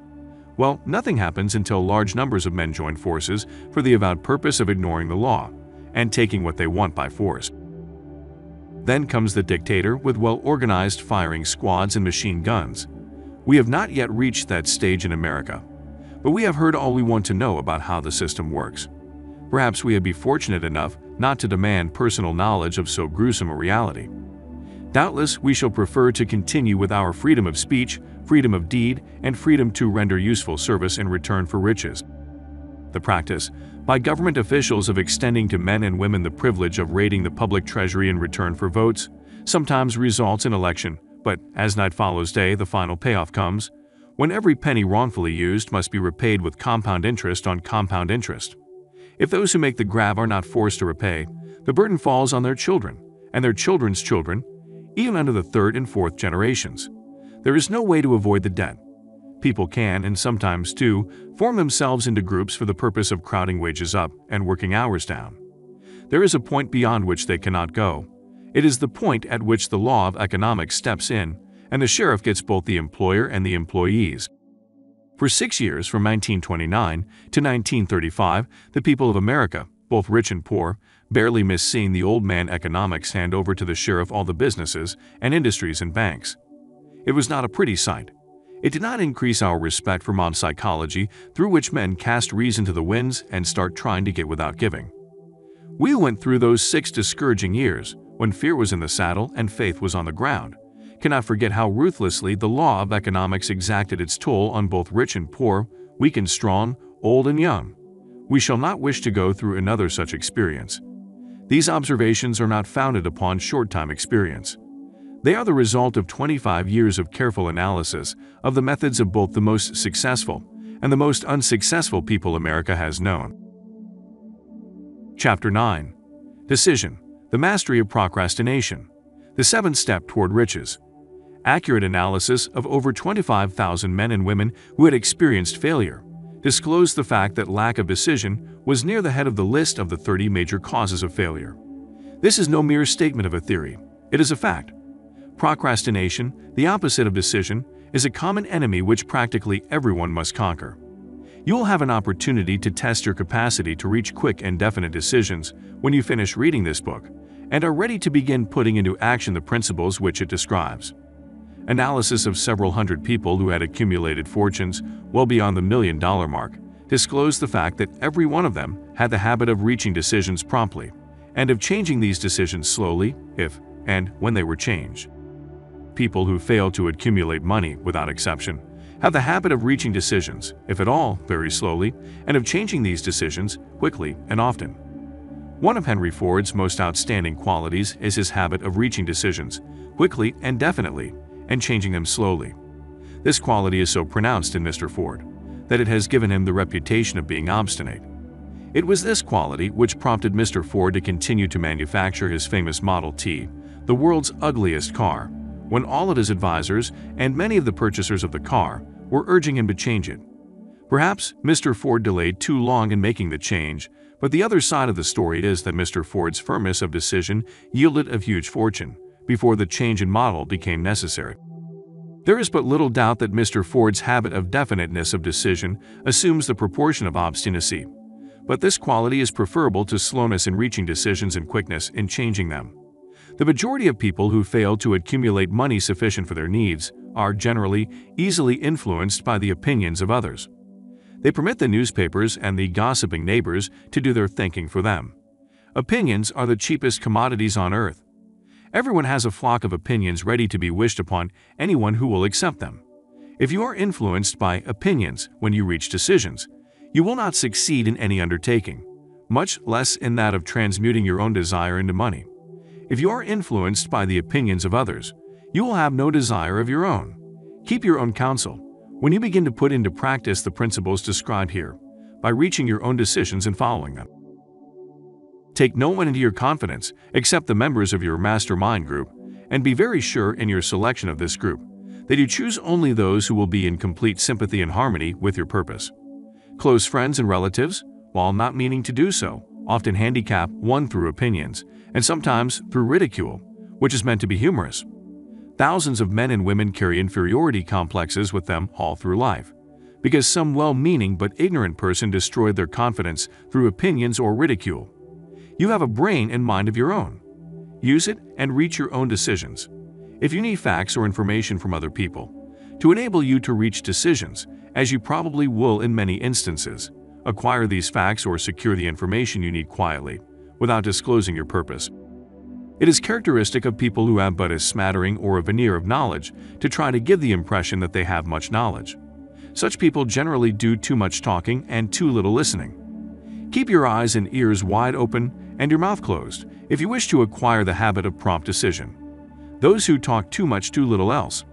If you talk more than you listen, you not only deprive yourself of many opportunities to accumulate useful knowledge, but you also disclose your plans and purposes to people who will take great delight in defeating you because they envy you. Remember also that every time you open your mouth in the presence of a person who has an abundance of knowledge, you display to that person your exact stock of knowledge or your lack of. Genuine wisdom is usually conspicuous through modesty and silence. Keep in mind the fact that every person with whom you associate is like yourself, seeking the opportunity to accumulate money. If you talk about your plans too freely, you may be surprised when you learn that some other person has beaten you to your goal by putting into action ahead of you the plans of which you talked unwisely. Let one of your first decisions be to keep a closed mouth and open ears and eyes. As a reminder to yourself to follow this advice, It will be helpful if you copy the following epigram in large letters and place it where you will see it daily. Tell the world what you intend to do, but first show it. This is the equivalent of saying that deeds and not words are what count most. Freedom or death on a decision. The value of decisions depends upon the courage required to render them. The great decisions, which served as the foundation of civilization, were reached by assuming great risks, which often meant the possibility of death. Lincoln's decision to issue his famous Proclamation of Emancipation, which gave freedom to the colored people of America, was rendered with full understanding that his act would turn thousands of friends and political supporters against him. He knew, too, that the carrying out of that proclamation would mean death to thousands of men on the battlefield. In the end, it cost Lincoln his life. That required courage. Socrates' decision to drink the cup of poison, rather than compromise in his personal belief, was a decision of courage. It turned time ahead 1,000 years and gave to people then unborn the right to freedom of thought and of speech.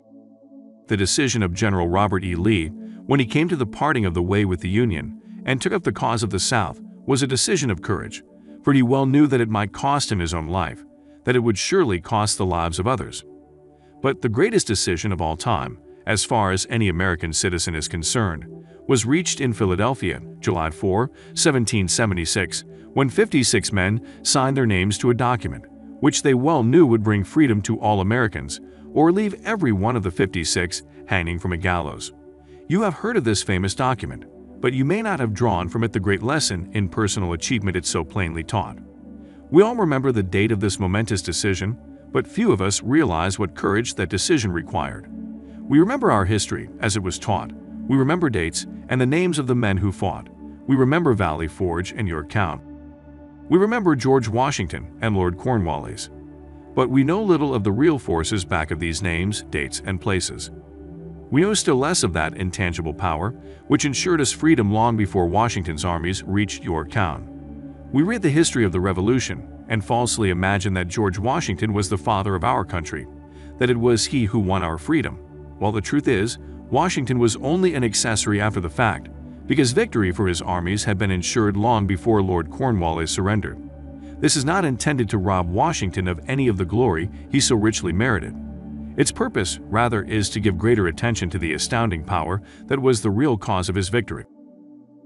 It is nothing short of tragedy that the writers of history have missed, entirely, even the slightest reference to the irresistible power, which gave birth and freedom to the nation destined to set up new standards of independence for all the peoples of the earth. I say it is a tragedy, because it is the same power which must be used by every individual who surmounts the difficulties of life and forces life to pay the price asked. Let us briefly review the events which gave birth to this power. This story begins with an incident in Boston, March 5, 1770. British soldiers were patrolling the streets, by their presence openly threatening the citizens. The colonists resented armed men marching in their midst. They began to express their resentment openly, hurling stones as well as epithets at the marching soldiers, until the commanding officer gave orders, "Fix bayonets. Charge." The battle was on. It resulted in the death and injury of many. The incident aroused such resentment that the Provincial Assembly, made up of prominent colonists, called a meeting for the purpose of taking definite action. Two of the members of that assembly were John Hancock and Samuel Adams, long live their names. They spoke up courageously and declared that a move must be made to eject all British soldiers from Boston. Remember this: a decision, in the minds of two men, might properly be called the beginning of the freedom which we, of the United States, now enjoy. Remember, too, that the decision of these two men called for faith and courage, because it was dangerous. Before the assembly adjourned, Samuel Adams was appointed to call on the governor of the province, Hutchinson, and demand a withdrawal of the British troops. The request was granted. The troops were removed from Boston, but the incident was not closed. It had caused a situation destined to change the entire trend of civilization. Strange, is it not, how the great changes, such as the American Revolution and the World War, often have their beginnings in circumstances which seem unimportant. It is interesting, also, to observe that these important changes usually begin in the form of a definite decision in the minds of a relatively small number of people. Few of us know the history of our country well enough to realize that John Hancock, Samuel Adams, and Richard Henry Lee of the province of Virginia were the real fathers of our country. Richard Henry Lee became an important factor in this story by reason of the fact that he and Samuel Adams communicated frequently, by correspondence, sharing freely their fears and their hopes concerning the welfare of the people of their provinces. From this practice, Adams conceived the idea that a mutual exchange of letters between the 13 colonies might help to bring about the coordination of effort so badly needed in connection with the solution of their problems. 2 years after the clash with the soldiers in Boston, March 72, Adams presented this idea to the Assembly in the form of a motion that a correspondence committee be established among the colonies, with definitely appointed correspondents in each colony, for the purpose of friendly cooperation for the betterment of the colonies of British America. Mark well this incident. It was the beginning of the organization of the far-flung power destined to give freedom to you and to me. The mastermind had already been organized. It consisted of Adams, Lee, and Hancock. I tell you further that if 2 of you agree upon the earth concerning anything for which you ask, it will come to you from my Father who is in heaven. The committee of correspondence was organized. Observe that this move provided the way for increasing the power of the mastermind by adding to it men from all the colonies. Take notice that this procedure constituted the first organized planning of the disgruntled colonists. In union there is strength. The citizens of the colonies had been waging disorganized warfare against the British soldiers through incidents similar to the Boston riot, but nothing of benefit had been accomplished. Their individual grievances had not been consolidated under one mastermind. No group of individuals had put their hearts, minds, souls, and bodies together in one definite decision to settle their difficulty with the British once and for all until Adams, Hancock, and Lee got together. Meanwhile, the British were not idle. They, too, were doing some planning and masterminding on their own account, with the advantage of having back of them money and organized soldiery. The Crown appointed Gage to supplant Hutchinson as the governor of Massachusetts. One of the new governor's first acts was to send a messenger to call on Samuel Adams for the purpose of endeavoring to stop his opposition by fear. We can best understand the spirit of what happened by quoting the conversation between Colonel Fenton, the messenger sent by Gage and Adams. Colonel Fenton: I have been authorized by Governor Gage to assure you, Mr. Adams, that the governor has been empowered to confer upon you such benefits as would be satisfactory, and endeavored to win Adams by promise of bribes, upon the condition that you engage to cease in your opposition to the measures of the government. It is the governor's advice to you, sir, not to incur the further displeasure of His Majesty. Your conduct has been such as makes you liable to penalties of an act of Henry VIII, by which persons can be sent to England for trial for treason or in prison for treason, at the discretion of a governor of a province. But by changing your political course, you will not only receive great personal advantages, but you will make your peace with the king. Samuel Adams had the choice of 2 decisions. He could cease his opposition and receive personal bribes, or he could continue and run the risk of being hanged. Clearly, the time had come when Adams was forced to reach instantly, a decision which could have cost his life. The majority of men would have found it difficult to reach such a decision. The majority would have sent back an evasive reply, but not Adams. He insisted upon Colonel Fenton's word of honor, that the colonel would deliver to the governor the answer exactly as Adams would give it to him. Adams' answer: Then you may tell Governor Gage that I trust I have long since made my peace with the King of Kings. No personal consideration shall induce me to abandon the righteous cause of my country. And tell Governor Gage it is the advice of Samuel Adams to him, no longer to insult the feelings of an exasperated people. Comment as to the character of this man seems unnecessary. It must be obvious to all who read this astounding message that its sender possessed loyalty of the highest order. This is important. Racketeers and dishonest politicians have prostituted the honor for which such men as Adams died. When Governor Gage received Adams' caustic reply, he flew into a rage and issued a proclamation which read, I do hereby, in His Majesty's name, offer and promise His most gracious pardon to all persons who shall forthwith lay down their arms, and return to the duties of peaceable subjects, accepting only from the benefit of such pardon Samuel Adams and John Hancock, whose offenses are of too flagitious a nature to admit of any other consideration but that of condign punishment. As one might say, in modern slang, Adams and Hancock were on the spot. The threat of the irate governor forced the 2 men to reach another decision, equally as dangerous. They hurriedly called a secret meeting of their staunchest followers. Here the mastermind began to take on momentum. After the meeting had been called to order, Adams locked the door, placed the key in his pocket, and informed all present that it was imperative that a Congress of the colonists be organized, and that no man should leave the room until the decision for such a Congress had been reached. Great excitement followed. Some weighed the possible consequences of such radicalism, old man fear. Some expressed grave doubt as to the wisdom of so definite a decision in defiance of the Crown. Locked in that room were two in the end immune to fear, blind to the possibility of failure: Hancock and Adams. Through the influence of their minds, the others were induced to agree that, through the Correspondence Committee, arrangements should be made for a meeting of the First Continental Congress, to be held in Philadelphia, September 5, 1774. Remember this date. It is more important than July 4, 1776. If there had been no decision to hold a Continental Congress, there could have been no signing of the Declaration of Independence. Before the first meeting of the new Congress, another leader, in a different section of the country, was deep in the throes of publishing a summary view of the rights of British America. He was Thomas Jefferson, of the province of Virginia, whose relationship to Lord Dunmore, representative of the Crown in Virginia, was as strained as that of Hancock and Adams with their governor. Shortly after his famous Summary of Rights was published, Jefferson was informed that he was subject to prosecution for high treason against His Majesty's government.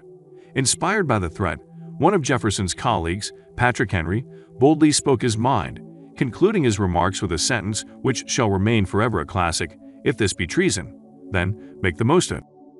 It was such men as these who, without power, without authority, without military strength, without money, sat in solemn consideration of the destiny of the colonies, beginning at the opening of the First Continental Congress and continuing at intervals for 2 years, until on June 7, 1776, Richard Henry Lee arose, addressed the chair, and to the startled assembly made this motion: "Gentlemen, I make the motion that these united colonies are, and of right ought to be free and independent states, that they be absolved from all allegiance to the British Crown, and that all political connection between them and the state of Great Britain is, and ought to be totally dissolved."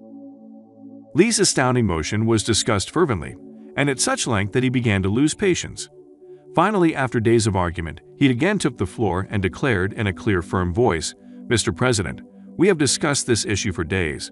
It is the only course for us to follow. Why then, sir, do we longer delay? Why still deliberate? Let this happy day give birth to an American Republic. Let her arise, not to devastate and to conquer, but to reestablish the reign of peace and of law. The eyes of Europe are fixed upon us. She demands of us a living example of freedom that may exhibit a contrast in the felicity of the citizen to the ever-increasing tyranny." Before his motion was finally voted upon, Lee was called back to Virginia because of serious family illness, but before leaving, he placed his cause in the hands of his friend, Thomas Jefferson, who promised to fight until favorable action was taken. Shortly thereafter, the President of the Congress, Hancock, appointed Jefferson as chairman of a committee to draw up a Declaration of Independence. Long and hard the committee labored on a document which would mean, when accepted by the Congress, that every man who signed it would be signing his own death warrant should the colonies lose in the fight with Great Britain, which was sure to follow. The document was drawn, and on June 28, the original draft was read before the Congress. For several days it was discussed, altered, and made ready. On July 4, 1776, Thomas Jefferson stood before the Assembly and fearlessly read the most momentous decision ever placed upon paper. When in the course of human events it is necessary for one people to dissolve the political bands which have connected them with another and to assume, among the powers of the earth, the separate and equal station to which the laws of nature and of nature's God entitle them. A decent respect to the opinions of mankind requires that they should declare the causes which impel them to the separation. When Jefferson finished, the document was voted upon, accepted, and signed by the 56 men, every one staking his own life upon his decision to write his name. By the decision came into existence a nation destined to bring to mankind forever the privilege of making decisions. By decisions made in a similar spirit of faith, and only by such decisions, can people solve their personal problems and win for themselves high estates of material and spiritual wealth. Let us not forget this. Analyze the events which led to the Declaration of Independence, and be convinced that this nation, which now holds a position of commanding respect and power among all nations of the world, was born of a decision created by a mastermind, consisting of 56 men. Note well the fact that it was their decision which ensured the success of Washington's armies, because the spirit of that decision was in the heart of every soldier who fought with him, and served as a spiritual power which recognizes no such thing as failure. Note also, with great personal benefit, that the power which gave this nation its freedom is the same power that must be used by every individual who becomes self-determining. This power is made up of the principles described in this book. It will not be difficult to detect, in the story of the Declaration of Independence, at least 6 of these principles: desire, decision, faith, persistence, the master mind, and organized planning. Throughout this philosophy will be found the suggestion that thought, backed by strong desire, has a tendency to transmute itself into its physical equivalent.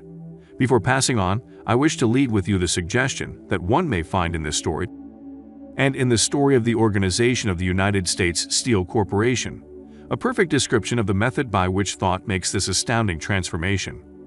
In your search for the secret of the method, do not look for a miracle, because you will not find it.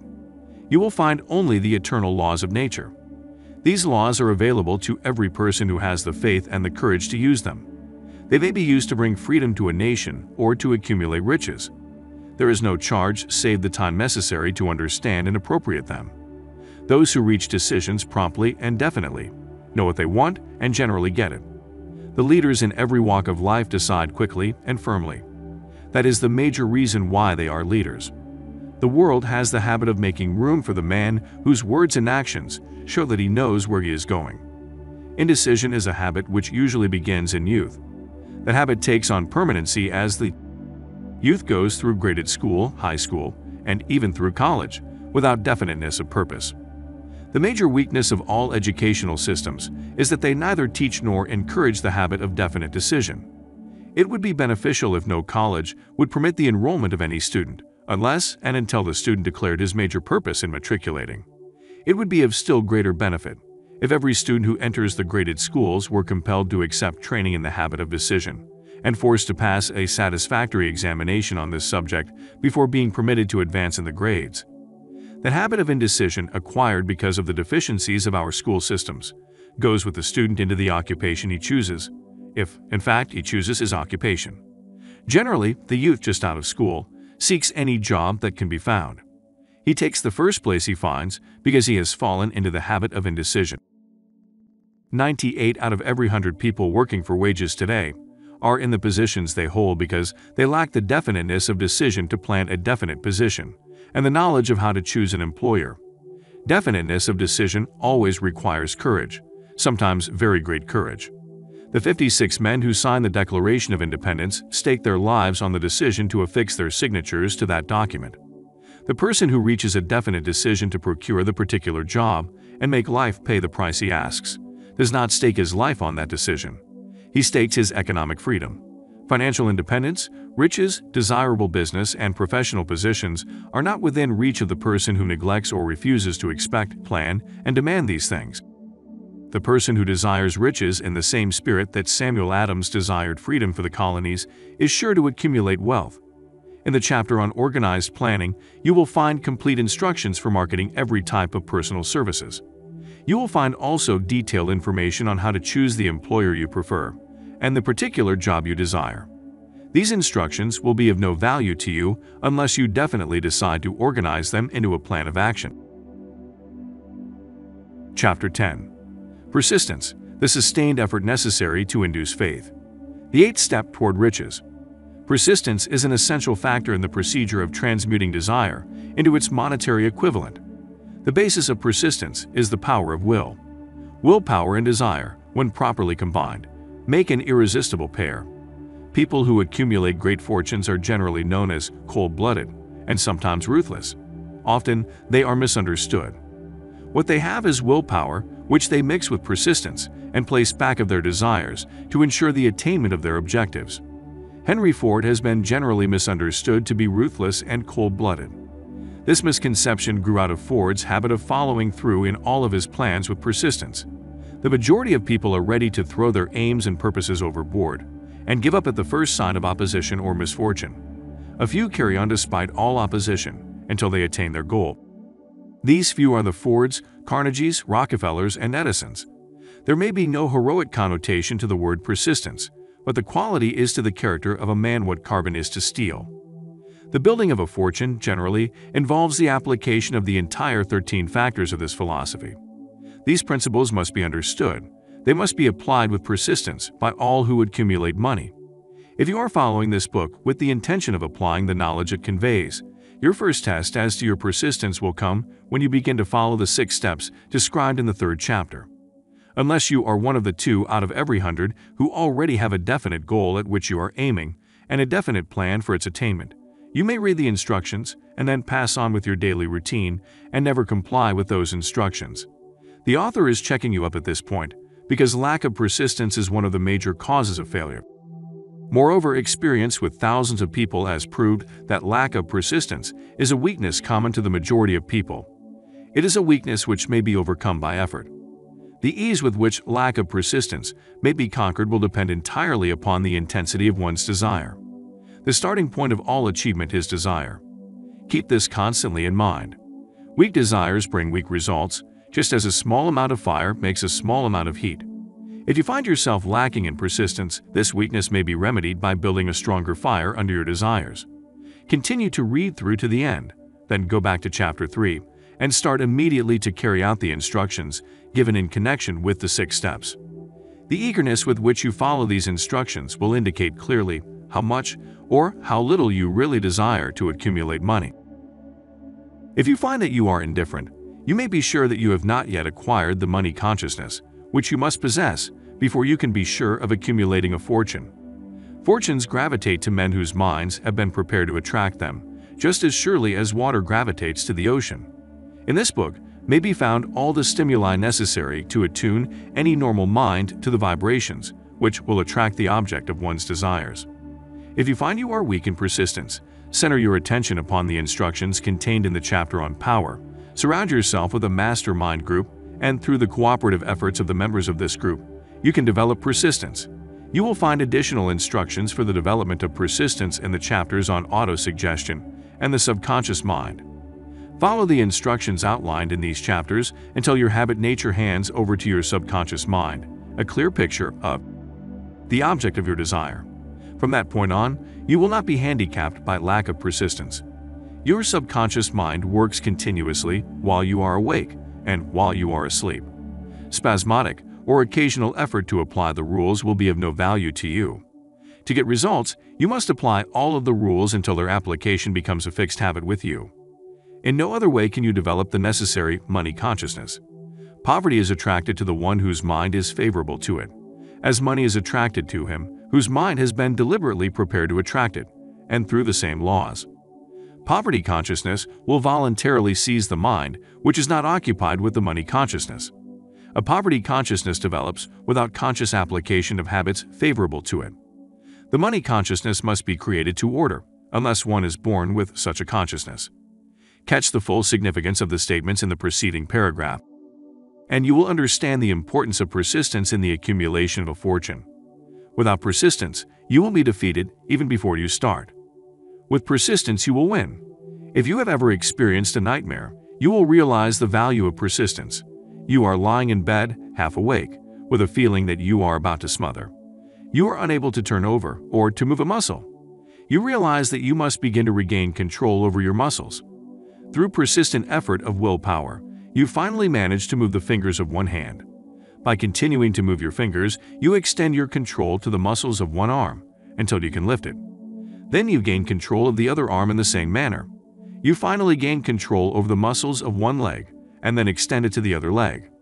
Then, with one supreme effort of will, you regain complete control over your muscular system and snap out of your nightmare. The trick has been turned step by step. You may find it necessary to snap out of your mental inertia through a similar procedure, moving slowly at first, then increasing your speed until you gain complete control over your will. Be persistent no matter how slowly you may at first have to move. With persistence will come success. If you select your master mind group with care, you will have in it at least one person who will aid you in the development of persistence. Some men who have accumulated great fortunes did so because of necessity.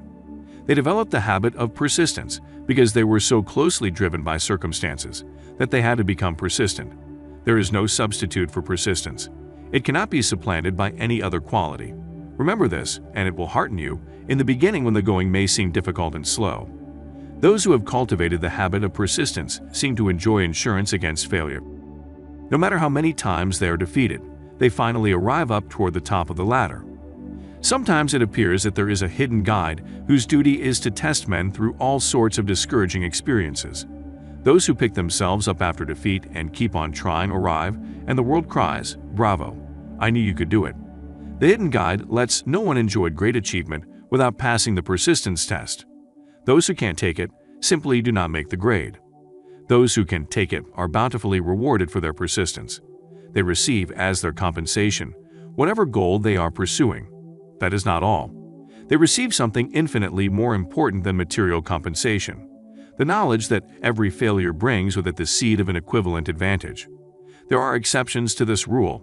A few people know from experience the soundness of persistence. They are the ones who have not accepted defeat as being anything more than temporary. They are the ones whose desires are so persistently applied that defeat is finally changed into victory. We do stand on the sidelines of life, see the overwhelmingly large number who go down in defeat, never to rise again. We see the few who take the punishment of defeat as an urge to greater effort. These, fortunately, never learn to accept life's reverse gear. But what we do not see, what most of us never suspect of existing, is the silent but irresistible power which comes to the rescue of those who fight on in the face of discouragement. If we speak of this power at all, we call it persistence, and let it go at that. One thing we all know: if one does not possess persistence, one does not achieve noteworthy success in any calling. As these lines are being written, I look up from my work and see before me, less than a block away, the great mysterious Broadway, the graveyard of dead hopes, and the front porch of opportunity. From all over the world, people have come to Broadway, seeking fame, fortune, power, love, or whatever it is that human beings call success. Once in a great while, someone steps out from the long procession of seekers, and the world hears that another person has mastered Broadway. But Broadway is not easily nor quickly conquered. She acknowledges talent, recognizes genius, pays off in money, only after one has refused to quit. Then we know he has discovered the secret of how to conquer Broadway. The secret is always inseparably attached to one word: persistence. The secret is told in the struggle of Fanny Hurst, whose persistence conquered the great white whale. She came to New York in 1915 to convert writing into riches. The conversion did not come quickly, but came. For 4 years, Miss Hurst learned about the sidewalks of New York from first-hand experience. She spent her days laboring and her nights hoping. When hope grew dim, she did not say, "All right, Broadway, you win." She said, "Very well, Broadway, you may whip some, but not me. I'm going to force you to give up." One publisher, the Saturday Evening Post, sent her 36 rejection slips before she broke the ice and got a story across. The average writer, like the average in other walks of life, would have given up the job when the first rejection slip came. She pounded the pavements for 4 years to the tune of the publisher's no, because she was determined to win. Then came the payoff. The spell had been broken. The unseen guide had tested Fanny Hurst, and she could take it. From that time on, publishers made a beaten path to her door. Money came so fast she hardly had time to count it. Then the moving picture men discovered her, and money came not in small change but in floods. The moving picture rights to her latest novel, Great Laughter, brought $100,000, said to be the highest price ever paid for a story before publication. Her royalties from the sale of the book probably will run much more. Briefly, you have a description of what persistence is capable of achieving. Fanny Hurst is no exception. Wherever men and women accumulate great riches, you may be sure they first acquired persistence. Broadway will give any beggar a cup of coffee and a sandwich, but it demands persistence of those who go after the big stakes. Kate Smith will say amen when she reads this. For years she sang, without money and without price, before any microphone she could reach.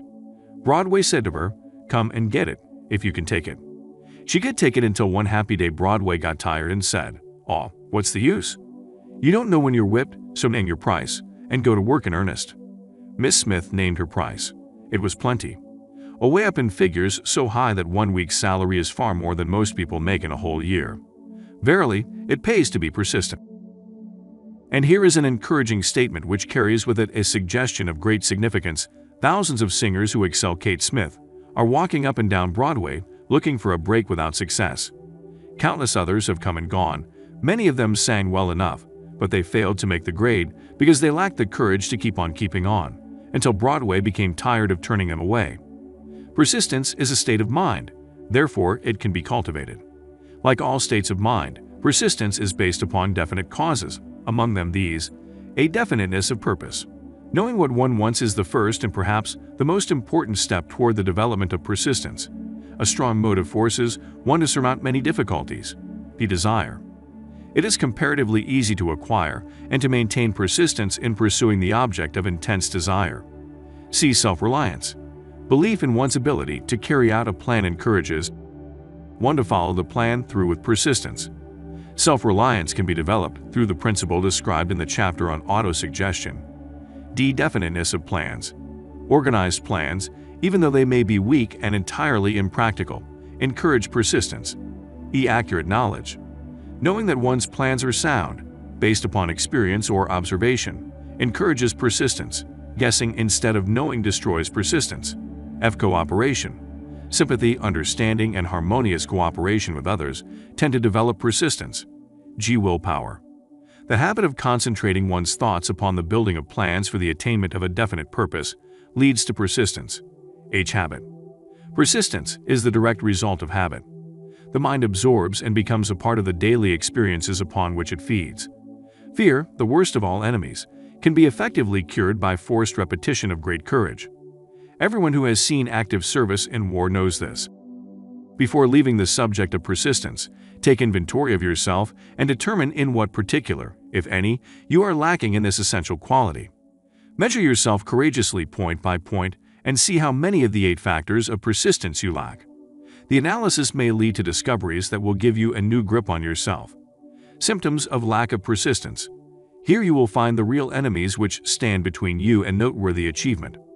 Here you will find not only the symptoms indicating weakness of persistence, but also the deeply seated subconscious causes of this weakness. Study the list carefully and face yourself squarely if you really wish to know who you are and what you are capable of doing. These are the weaknesses which must be mastered by all who accumulate riches. 1. Failure to recognize and to clearly define exactly what one wants. 2. Procrastination, with or without cause, usually backed up with a formidable array of alibis and excuses. 3. Lack of interest in acquiring specialized knowledge. 4. Indecision, the habit of passing the buck on all occasions instead of facing issues squarely, also backed by alibis. 5. The habit of relying upon alibis instead of creating definite plans for the solution of problems. 6. Self-satisfaction. There is but little remedy for this affliction, and no hope for those who suffer from it. 7. Indifference, usually reflected in one's readiness to compromise on all occasions rather than meet opposition and fight it. 8. The habit of blaming others for one's mistakes and accepting unfavorable circumstances as being unavoidable. 9. Weakness of desire, due to neglect in the choice of motives that impel action. 10. Willingness, even eagerness, to quit at the first sign of defeat, based upon one or more of the 6 basic fears. 11. Lack of organized plans, placed in writing where they may be analyzed. 12. The habit of neglecting to move ideas or to grasp opportunity when it presents itself. 13. Wishing instead of willing. 14. The habit of compromising with poverty instead of aiming at riches. General absence of ambition to be, to do, and to own. 15. Searching for all the shortcuts to riches, trying to get without giving a fair equivalent, usually reflected in the habit of gambling, endeavoring to drive sharp bargains. 16. Fear of criticism. Failure to create plans and to put them into action because of what other people will think, do, or say. This enemy belongs at the head of the list because it generally exists in one's subconscious mind, where its presence is not recognized. See the 6 basic fears in a later chapter. Let us examine some of the symptoms of the fear of criticism. The majority of people permit relatives, friends, and the public at large to so influence them that they cannot live their own lives because they fear criticism. Huge numbers of people make mistakes in marriage, stand by the bargain, and go through life miserable and unhappy because they fear criticism which may follow if they correct the mistake. Anyone who has submitted to this form of fear knows the irreparable damage it does by destroying ambition, self-reliance, and the desire to achieve. Millions of people neglect to acquire belated educations after having left school because they fear criticism. Countless numbers of men and women, both young and old, permit relatives to wreck their lives in the name of duty because they fear criticism. Duty does not require any person to submit to the destruction of his personal ambitions and the right to live his own life in his own way.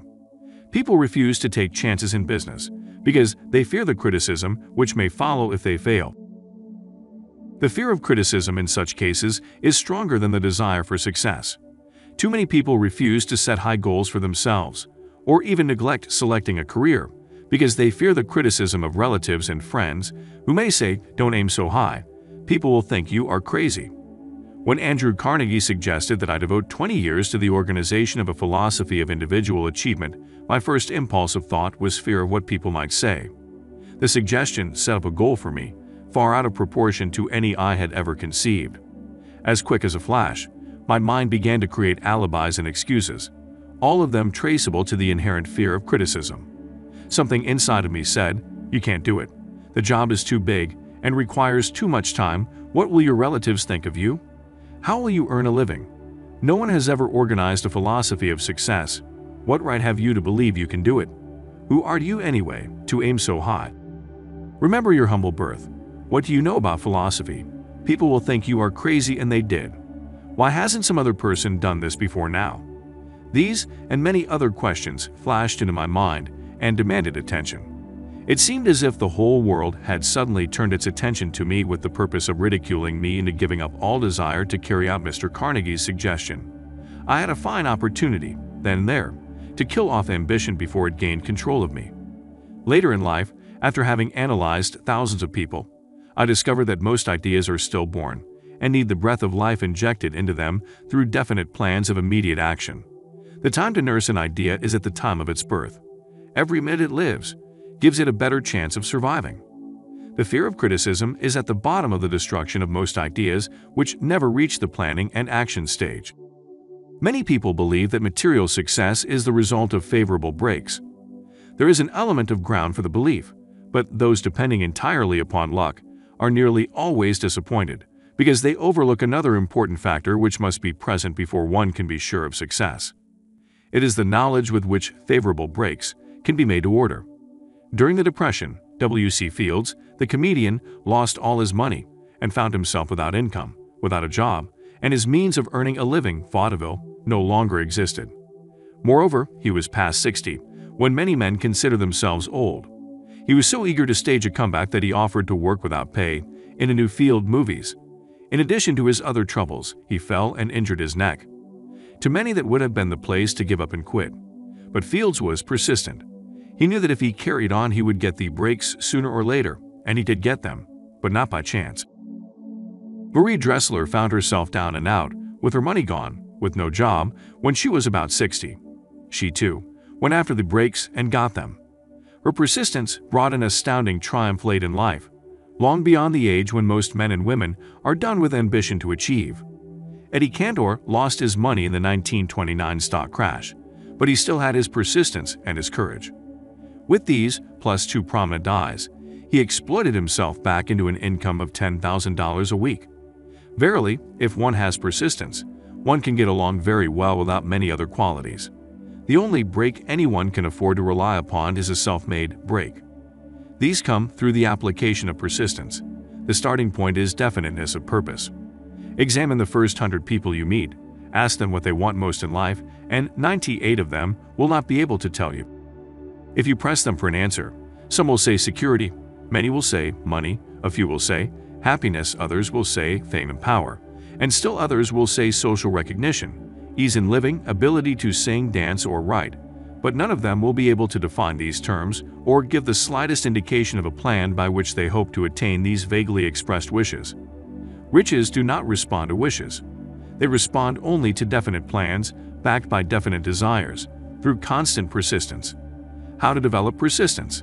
There are 4 simple steps which lead to the habit of persistence. They call for no great amount of intelligence, no particular amount of education, and but little time or effort. The necessary steps are: 1. A definite purpose backed by burning desire for its fulfillment. 2. A definite plan expressed in continuous action. 3. a mind closed tightly against all negative and discouraging influences, including negative suggestions of relatives, friends, and acquaintances. 4.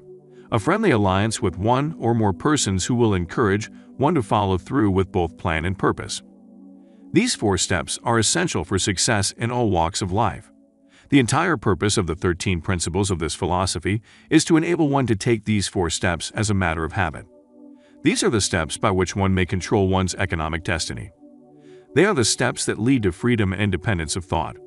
They are the steps that lead to riches, in small or great quantities. They lead the way to power, fame, and worldly recognition. They are the 4 steps which guarantee favorable breaks. They are the steps that convert dreams into physical realities. They lead also to the mastery of fear, discouragement, and indifference. There is a magnificent reward for all who learn to take these 4 steps. It is the privilege of writing one's own ticket and of making life yield whatever price is asked. I have no way of knowing the facts, but I venture to conjecture that Mrs. Wallis Simpson's great love for a man was not accidental, nor the result of favorable breaks alone. There was a burning desire and careful searching at every step of the way. Her first duty was to love. What is the greatest thing on earth? The master called it love, not man-made rules, criticism, bitterness, slander, or political marriages, but love. She knew what she wanted, not after she met the Prince of Wales, but long before that. Twice, when she had failed to find it, she had the courage to continue her search. To thine own self be true, and it must follow, as the night the day, thou canst not then be false to any man. Her rise from obscurity was of the slow, progressive, persistent order, but it was sure. She triumphed over unbelievably long odds, and no matter who you are, or what you may think of Wallis Simpson, or the king who gave up his crown for her love, she is an astounding example of applied persistence, an instructor on the rules of self-determination, from whom the entire world might profitably take lessons. When you think of Wallis Simpson, think of one who knew what she wanted, and shook the greatest empire on earth to get it. Women who complain that this is a man's world, that women do not have an equal chance to win, owe it to themselves to study carefully the life of this unusual woman, who, at an age which most women consider old, captured the affections of the most desirable bachelor in the entire world. And what of King Edward? What lesson may we learn from his part in the world's greatest drama of recent times? Did he pay too high a price for the affections of the woman of his choice? Surely no one but he can give the correct answer. The rest of us can only conjecture. This much we know: the king came into the world without his own consent. He was born to great riches without requesting them. He was persistently sought in marriage. Politicians and statesmen throughout Europe tossed dowagers and princesses at his feet. Because he was the firstborn of his parents, he inherited a crown which he did not seek, and perhaps did not desire. For more than 40 years he was not a free agent, could not live his life in his own way, had but little privacy, and finally assumed duties inflicted upon him when he ascended the throne. Some will say, with all these blessings, King Edward should have found peace of mind, contentment, and joy of living. The truth is that back of all the privileges of a crown, all the money, the fame, and the power inherited by King Edward, there was an emptiness which could be filled only by love. His greatest desire was for love. Long before he met Wallis Simpson, he doubtless felt this great universal emotion tugging at the strings of his heart, beating upon the door of his soul, and crying out for expression. And when he met a kindred spirit, crying out for this same holy privilege of expression, he recognized it, and without fear or apology, opened his heart and bade it enter. All the scandalmongers in the world cannot destroy the beauty of this international drama, through which two people found love, and had the courage to face open criticism, renounce all else to give it holy expression. King Edward's decision to give up the crown of the world's most powerful empire for the privilege of going the remainder of the way through life with the woman of his choice was a decision that required courage. The decision also had a price, but who has the right to say the price was too great? Surely not he who said, "He among you who is without sin, let him cast the first stone," as a suggestion to any evil-minded person who chooses to find fault with the Duke of Windsor, because his desire was for love. And for openly declaring his love for Wallis Simpson and giving up his throne for her, let it be remembered that the open declaration was not essential.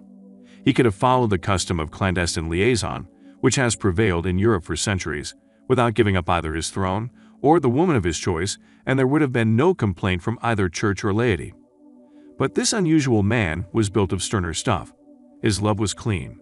It was deep and sincere. It represented the one thing which above all else he truly desired. Therefore, he took what he wanted and paid the price demanded. If Europe had been blessed with more rulers with the human heart and the traits of honesty of ex-King Edward, for the past century, that unfortunate hemisphere now seething with greed, hate, lust, political connivance, and threats of war, would have a different and a better story to tell. A story in which love and not hate would rule. In the words of Stuart Austin Weir, "We raise our cup and drink this toast to ex-King Edward and Wally Simpson. Blessed is the man who has come to know that our muted thoughts are our sweetest thoughts. Blessed is the man who from the blackest depths can see the luminous figure of love and seeing, sing and singing, say, 'Sweeter far than uttered lays are the thoughts I have of you.'" In these words would we pay tribute to the two people who more than all others of modern times have been the victims of criticism and the recipients of abuse, because they found life's greatest treasure and claimed it. Mrs. Simpson read and approved this analysis. Most of the world will applaud the Duke of Windsor and Wally Simpson because of their persistence in searching until they found life's greatest reward. All of us can profit by following their example in our own search for that which we demand of life. What mystical power gives to men of persistence the capacity to master difficulties? Does the quality of persistence set up in one's mind some form of spiritual, mental, or chemical activity which gives one access to supernatural forces? Does infinite intelligence throw itself on the side of the person who still fights on, after the battle has been lost, with the whole world on the opposing side?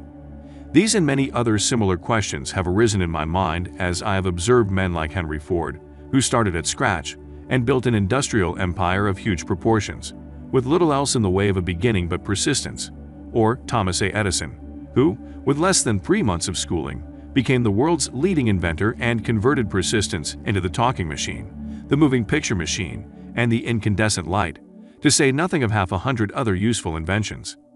I had the happy privilege of analyzing both Mr. Edison and Mr. Ford year by year over a long period of years, and therefore the opportunity to study them at close range. So I speak from actual knowledge when I say that I found no quality save persistence in either of them that even remotely suggested the major source of their stupendous achievements. As one makes an impartial study of the prophets, philosophers, miracle men, and religious leaders of the past, one is drawn to the inevitable conclusion that persistence, concentration of effort, and definiteness of purpose were the major sources of their achievements. Consider, for example, the strange and fascinating story of Mohammed. Analyze his life, compare him with men of achievement in this modern age of industry and finance, and observe how they have one outstanding trait in common: persistence. If you are keenly interested in studying the strange power which gives potency to persistence, read a biography of Mohammed, especially the one by Esed Bey. This brief review of that book, by Thomas Sugru, in the Herald Tribune, will provide a preview of the rare treat in store. For those who take the time to read the entire story of one of the most astounding examples of the power of persistence known to civilization, The Last Great Prophet. Reviewed by Thomas Sugru, Mohammed was a prophet, but he never performed a miracle. He was not a mystic. He had no formal schooling. He did not begin his mission until he was 40. When he announced that he was the messenger of God, bringing word of the true religion, he was ridiculed and labeled a lunatic. Children tripped him and women threw filth upon him. He was banished from his native city, Mecca, and his followers were stripped of their worldly goods and sent into the desert after him.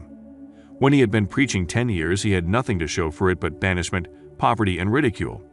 Yet before another 10 years had passed, he was dictator of all Arabia, ruler of Mecca, and the head of a new world religion, which was to sweep to the Danube and the Pyrenees before exhausting the impetus he gave it. That impetus was threefold: the power of words, the efficacy of prayer, and man's kinship with God. His career never made sense. Mohammed was born to impoverished members of a leading family of Mecca. Because Mecca, the crossroads of the world, home of the magic stone called the Kaaba, great city of trade and the center of trade routes, was unsanitary, its children were sent to be raised in the desert by Bedouins. Mohammed was thus nurtured, drawing strength and health from the milk of nomad, vicarious mothers. He tended sheep and soon hired out to a rich widow as leader of her caravans. He traveled to all parts of the Eastern world, talked with many men of diverse beliefs, and observed the decline of Christianity into warring sects. When he was 28, Khadijah, the widow, looked upon him with favor and married him. Her father would have objected to such a marriage, so she got him drunk and held him up while he gave the paternal blessing. For the next 12 years, Mohammed lived as a rich and respected and very shrewd trader. Then he took to wandering in the desert, and one day he returned with the first verse of the Quran and told Khadijah that the archangel Gabriel had appeared to him and said that he was to be the messenger of God. The Quran, the revealed word of God, was the closest thing to a miracle in Mohammed's life. He had not been a poet, he had no gift of words, yet the verses of the Quran, as he received them and recited them to the faithful, were better than any verses which the professional poets of the tribes could produce. This, to the Arabs, was a miracle. To them the gift of words was the greatest gift. The poet was all-powerful. In addition, the Quran said that all men were equal before God, that the world should be a democratic state Islam. It was this political heresy, plus Mohammed's desire to destroy all the idols in the courtyard of the Kaaba, which brought about his banishment. The idols brought the desert tribes to Mecca, and that meant trade. So the businessmen of Mecca, the capitalists, of which he had been one, set upon Mohammed. Then he retreated to the desert and demanded sovereignty over the world. The rise of Islam began. Out of the desert came a flame which would not be extinguished, a democratic army fighting as a unit and prepared to die without wincing. Mohammed had invited the Jews and Christians to join him, for he was not building a new religion. He was calling all who believed in one God to join in a single faith. If the Jews and Christians had accepted his invitation, Islam would have conquered the world. They didn't. They would not even accept Mohammed's innovation of humane warfare. When the armies of the Prophet entered Jerusalem, not a single person was killed because of his faith. When the Crusaders entered the city centuries later, not a Muslim man, woman, or child was spared. But the Christians did accept one Muslim idea, the place of learning, the university. Chapter 11. Power of the Mastermind, the Driving Force. The ninth step toward riches. Power is essential for success in the accumulation of money. Plans are inert and useless without sufficient power to translate them into action. This chapter will describe the method by which an individual may attain and apply power. Power may be defined as organized and intelligently directed knowledge. Power, as the term is here used, refers to organized effort, sufficient to enable an individual to transmute desire into its monetary equivalent. Organized effort is produced through the coordination of effort of two or more people, who work toward a definite end in a spirit of harmony. Power is required for the accumulation of money. Power is necessary for the retention of money after it has been accumulated. Let us ascertain how power may be acquired. If power is organized knowledge, let us examine the sources of knowledge. A infinite intelligence. This source of knowledge may be contacted through the procedure described in another chapter, with the aid of creative imagination. B. Accumulated experience. The accumulated experience of humans, or that portion of it which has been organized and recorded, may be found in any well-equipped public library. An important part of this accumulated experience is taught in public schools and colleges, where it has been classified and organized. See experiment and research. In the field of science, and in practically every other walk of life, people are gathering, classifying, and organizing new facts daily. This is the source to which one must turn when knowledge is not available through accumulated experience. Here, too, the creative imagination must often be used. Knowledge may be acquired from any of the foregoing sources. It may be converted into power by organizing it into definite plans and by expressing those plans in terms of action. Examination of the three major sources of knowledge will readily disclose the difficulty an individual would have if he depended upon his efforts alone in assembling knowledge and expressing it through definite plans in terms of action. If his plans are comprehensive, and if they contemplate large proportions, he must generally induce others to cooperate with him before he can inject into them the necessary element of power. Gaining power through the mastermind.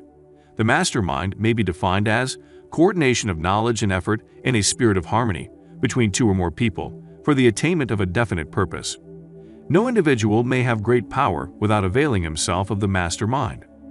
In a preceding chapter, instructions were given for the creation of plans for the purpose of translating desire into its monetary equivalent. If you carry out these instructions with persistence and intelligence, and use discrimination in the selection of your mastermind group, your objective will have been halfway reached even before you begin to recognize it. So you may better understand the intangible potentialities of power available to you. Through a properly chosen mastermind group, we will here explain the two characteristics of the mastermind principle, one of which is economic in nature, and the other, psychic. The economic feature is obvious. Economic advantages may be created by any person who surrounds himself with the advice, counsel, and personal cooperation of a group of men who are willing to lend him wholehearted aid in a spirit of perfect harmony. This form of cooperative alliance has been the basis of nearly every great fortune. Your understanding of this great truth may definitely determine your financial status. The psychic phase of the mastermind principle is much more abstract, much more difficult to comprehend, because it has reference to the spiritual forces with which the human race as a whole is not well acquainted. You may catch a significant suggestion from this statement. No two minds ever come together without thereby creating a third, invisible, intangible force which may be likened to a third mind. Keep in mind the fact that there are only two known elements in the whole universe, energy and matter. It is a well-known fact that matter may be broken down into units of molecules, atoms, and electrons. There are units of matter which may be isolated, separated, and analyzed. Likewise, there are units of energy.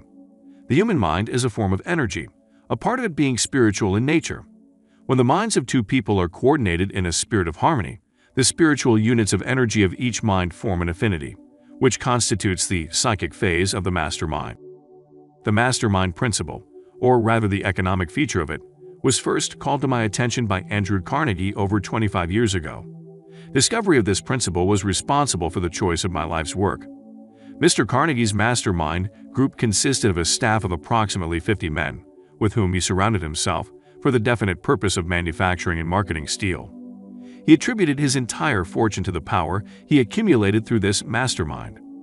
Analyze the record of any man who has accumulated a great fortune, and many of those who have accumulated modest fortunes, and you will find that they have either consciously or unconsciously employed the mastermind principle.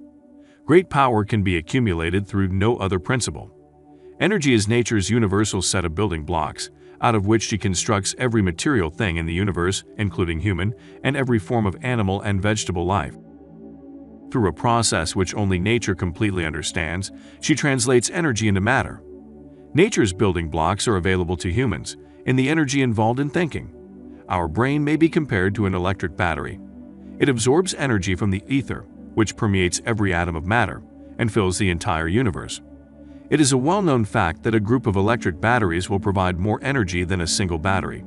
It is also a well-known fact that an individual battery will provide energy in proportion to the number and capacity of the cells it contains. The brain functions in a similar fashion. This accounts for the fact that some brains are more efficient than others, and leads to this significant statement: a group of brains coordinated or connected in a spirit of harmony will provide more thought energy than a single brain, just as a group of electric batteries will provide more energy than a single battery. Through this metaphor, it becomes immediately obvious that the mastermind principle holds the secret of the power wielded by people who surround themselves with other people of brains. There follows now another statement which will lead still nearer to an understanding of the psychic phase of the mastermind principle. When a group of individual brains are coordinated and function in harmony, the increased energy created through that alliance becomes available to every individual brain in the group. It is a well-known fact that Henry Ford began his business career under the handicap of poverty, illiteracy, and ignorance. It is an equally well-known fact that, within the inconceivably short period of 10 years, Mr. Ford mastered these three handicaps, and that within 25 years he made himself one of the richest men in America. Connect with this fact the additional knowledge that Mr. Ford's most rapid strides became noticeable. From the time he became a personal friend of Thomas A. Edison, and you will begin to understand what the influence of one mind upon another can accomplish. Go a step farther, and consider the fact that Mr. Ford's most outstanding achievements began from the time that he formed the acquaintances of Harvey Firestone, John Burroughs, and Luther Burbank, each a man of great brain capacity, and you will have further evidence that power may be produced through friendly alliance of minds. There is little if any doubt that Henry Ford is one of the best informed men in the business and industrial world. The question of his wealth needs no discussion. Analyze Mr. Ford's intimate personal friends, some of whom have already been mentioned, and you will be prepared to understand the following statement: people take on the nature and the habits and the power of thought of those with whom they associate in a spirit of sympathy and harmony. Henry Ford whipped poverty, illiteracy, and ignorance by allying himself with great minds, whose vibrations of thought he absorbed into his own mind. Through his association with Edison, Burbank, Burroughs, and Firestone, Mr. Ford added to his own brain power the sum and substance of the intelligence, experience, knowledge, and spiritual forces of these four men. Moreover, he appropriated and made use of the mastermind principle through the methods of procedure described in this book. This principle is available to you. We have already mentioned Mahatma Gandhi. Perhaps the majority of those who have heard of Gandhi look upon him as merely an eccentric little man who goes around without formal wearing apparel and makes trouble for the British government. In reality, Gandhi is not eccentric, but he is the most powerful man now living, estimated by the number of his followers and their faith in their leader. Moreover, he is probably the most powerful man who has ever lived. His power is passive, but it is real. Let us study the method by which he attained his stupendous power. It may be explained in a few words. He came by power through inducing over 200 million people to coordinate with mind and body in a spirit of harmony for a definite purpose. In brief, Gandhi has accomplished a miracle. For it is a miracle when 200 million people can be induced, not forced, to cooperate in a spirit of harmony for a limitless time. If you doubt that this is a miracle, try to induce any two people to cooperate in a spirit of harmony for any length of time. Every person who manages a business knows what a difficult matter it is to get employees to work together in a spirit even remotely resembling harmony. The list of the chief sources from which power may be attained is, as you have seen, headed by infinite intelligence. When two or more people coordinate in a spirit of harmony and work toward a definite objective, they place themselves in position, through that alliance, to absorb power directly from the great universal storehouse of infinite intelligence. This is the greatest of all sources of power. It is the source to which the genius turns. It is the source to which every great leader turns, whether he may be conscious of the fact or not. The other two major sources from which the knowledge necessary for the accumulation of power may be obtained are no more reliable than our five senses. The senses are not always reliable. Infinite intelligence does not err. In subsequent chapters, the methods by which infinite intelligence may be most readily contacted will be adequately described. This is not a course on religion. No fundamental principle described in this book should be interpreted as being intended to interfere either directly or indirectly with anyone's religious habits. This book has been confined exclusively to instructing the reader how to transmute the definite purpose of desire for money into its monetary equivalent. Read, think, and meditate as you read. Soon, the entire subject will unfold, and you will see it in perspective. You are now seeing the detail of the individual chapters. Money is as shy and elusive as the old-time maiden. It must be wooed and won by methods not unlike those used by a determined lover in pursuit of the girl of his choice. And, coincidental as it is, the power used in the wooing of money is not greatly different from that used in wooing a maiden. That power, when successfully used in the pursuit of money, must be mixed with faith. It must be mixed with desire. It must be mixed with persistence. It must be applied through a plan, and that plan must be set into action. When money comes in quantities known as the big money, it flows to the one who accumulates it as easily as water flows downhill.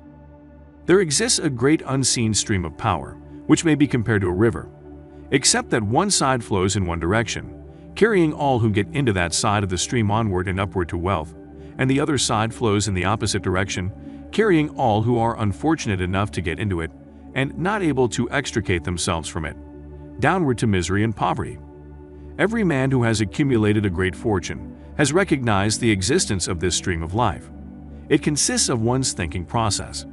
The positive emotions of thought form the side of the stream which carries one to fortune. The negative emotions form the side which carries one down to poverty. This carries a thought of stupendous importance to the person who is following this book with the object of accumulating a fortune. If you are in the side of the stream of power which leads to poverty, this may serve as an oar, by which you may propel yourself over into the other side of the stream. It can serve you only through application and use. Merely reading and passing judgment on it, either one way or another, will in no way benefit you. Some people undergo the experience of alternating between the positive and negative sides of the stream, being at times on the positive side and at times on the negative side. The Wall Street crash of '29 swept millions of people from the positive to the negative side of the stream. These millions are struggling, some of them in desperation and fear, to get back to the positive side of the stream. This book was written especially for those millions. Poverty and riches often change places. The crash taught the world this truth, although the world will not long remember the lesson. Poverty may, and generally does, voluntarily take the place of riches. When riches take the place of poverty, the change is usually brought about through well-conceived and carefully executed plans. Poverty needs no plan. It needs no one to aid it, because it is bold and ruthless. Riches are shy and timid. They have to be attracted. Anybody can wish for riches, and most people do, but only a few know that a definite plan, plus a burning desire for wealth, are the only dependable means of accumulating wealth.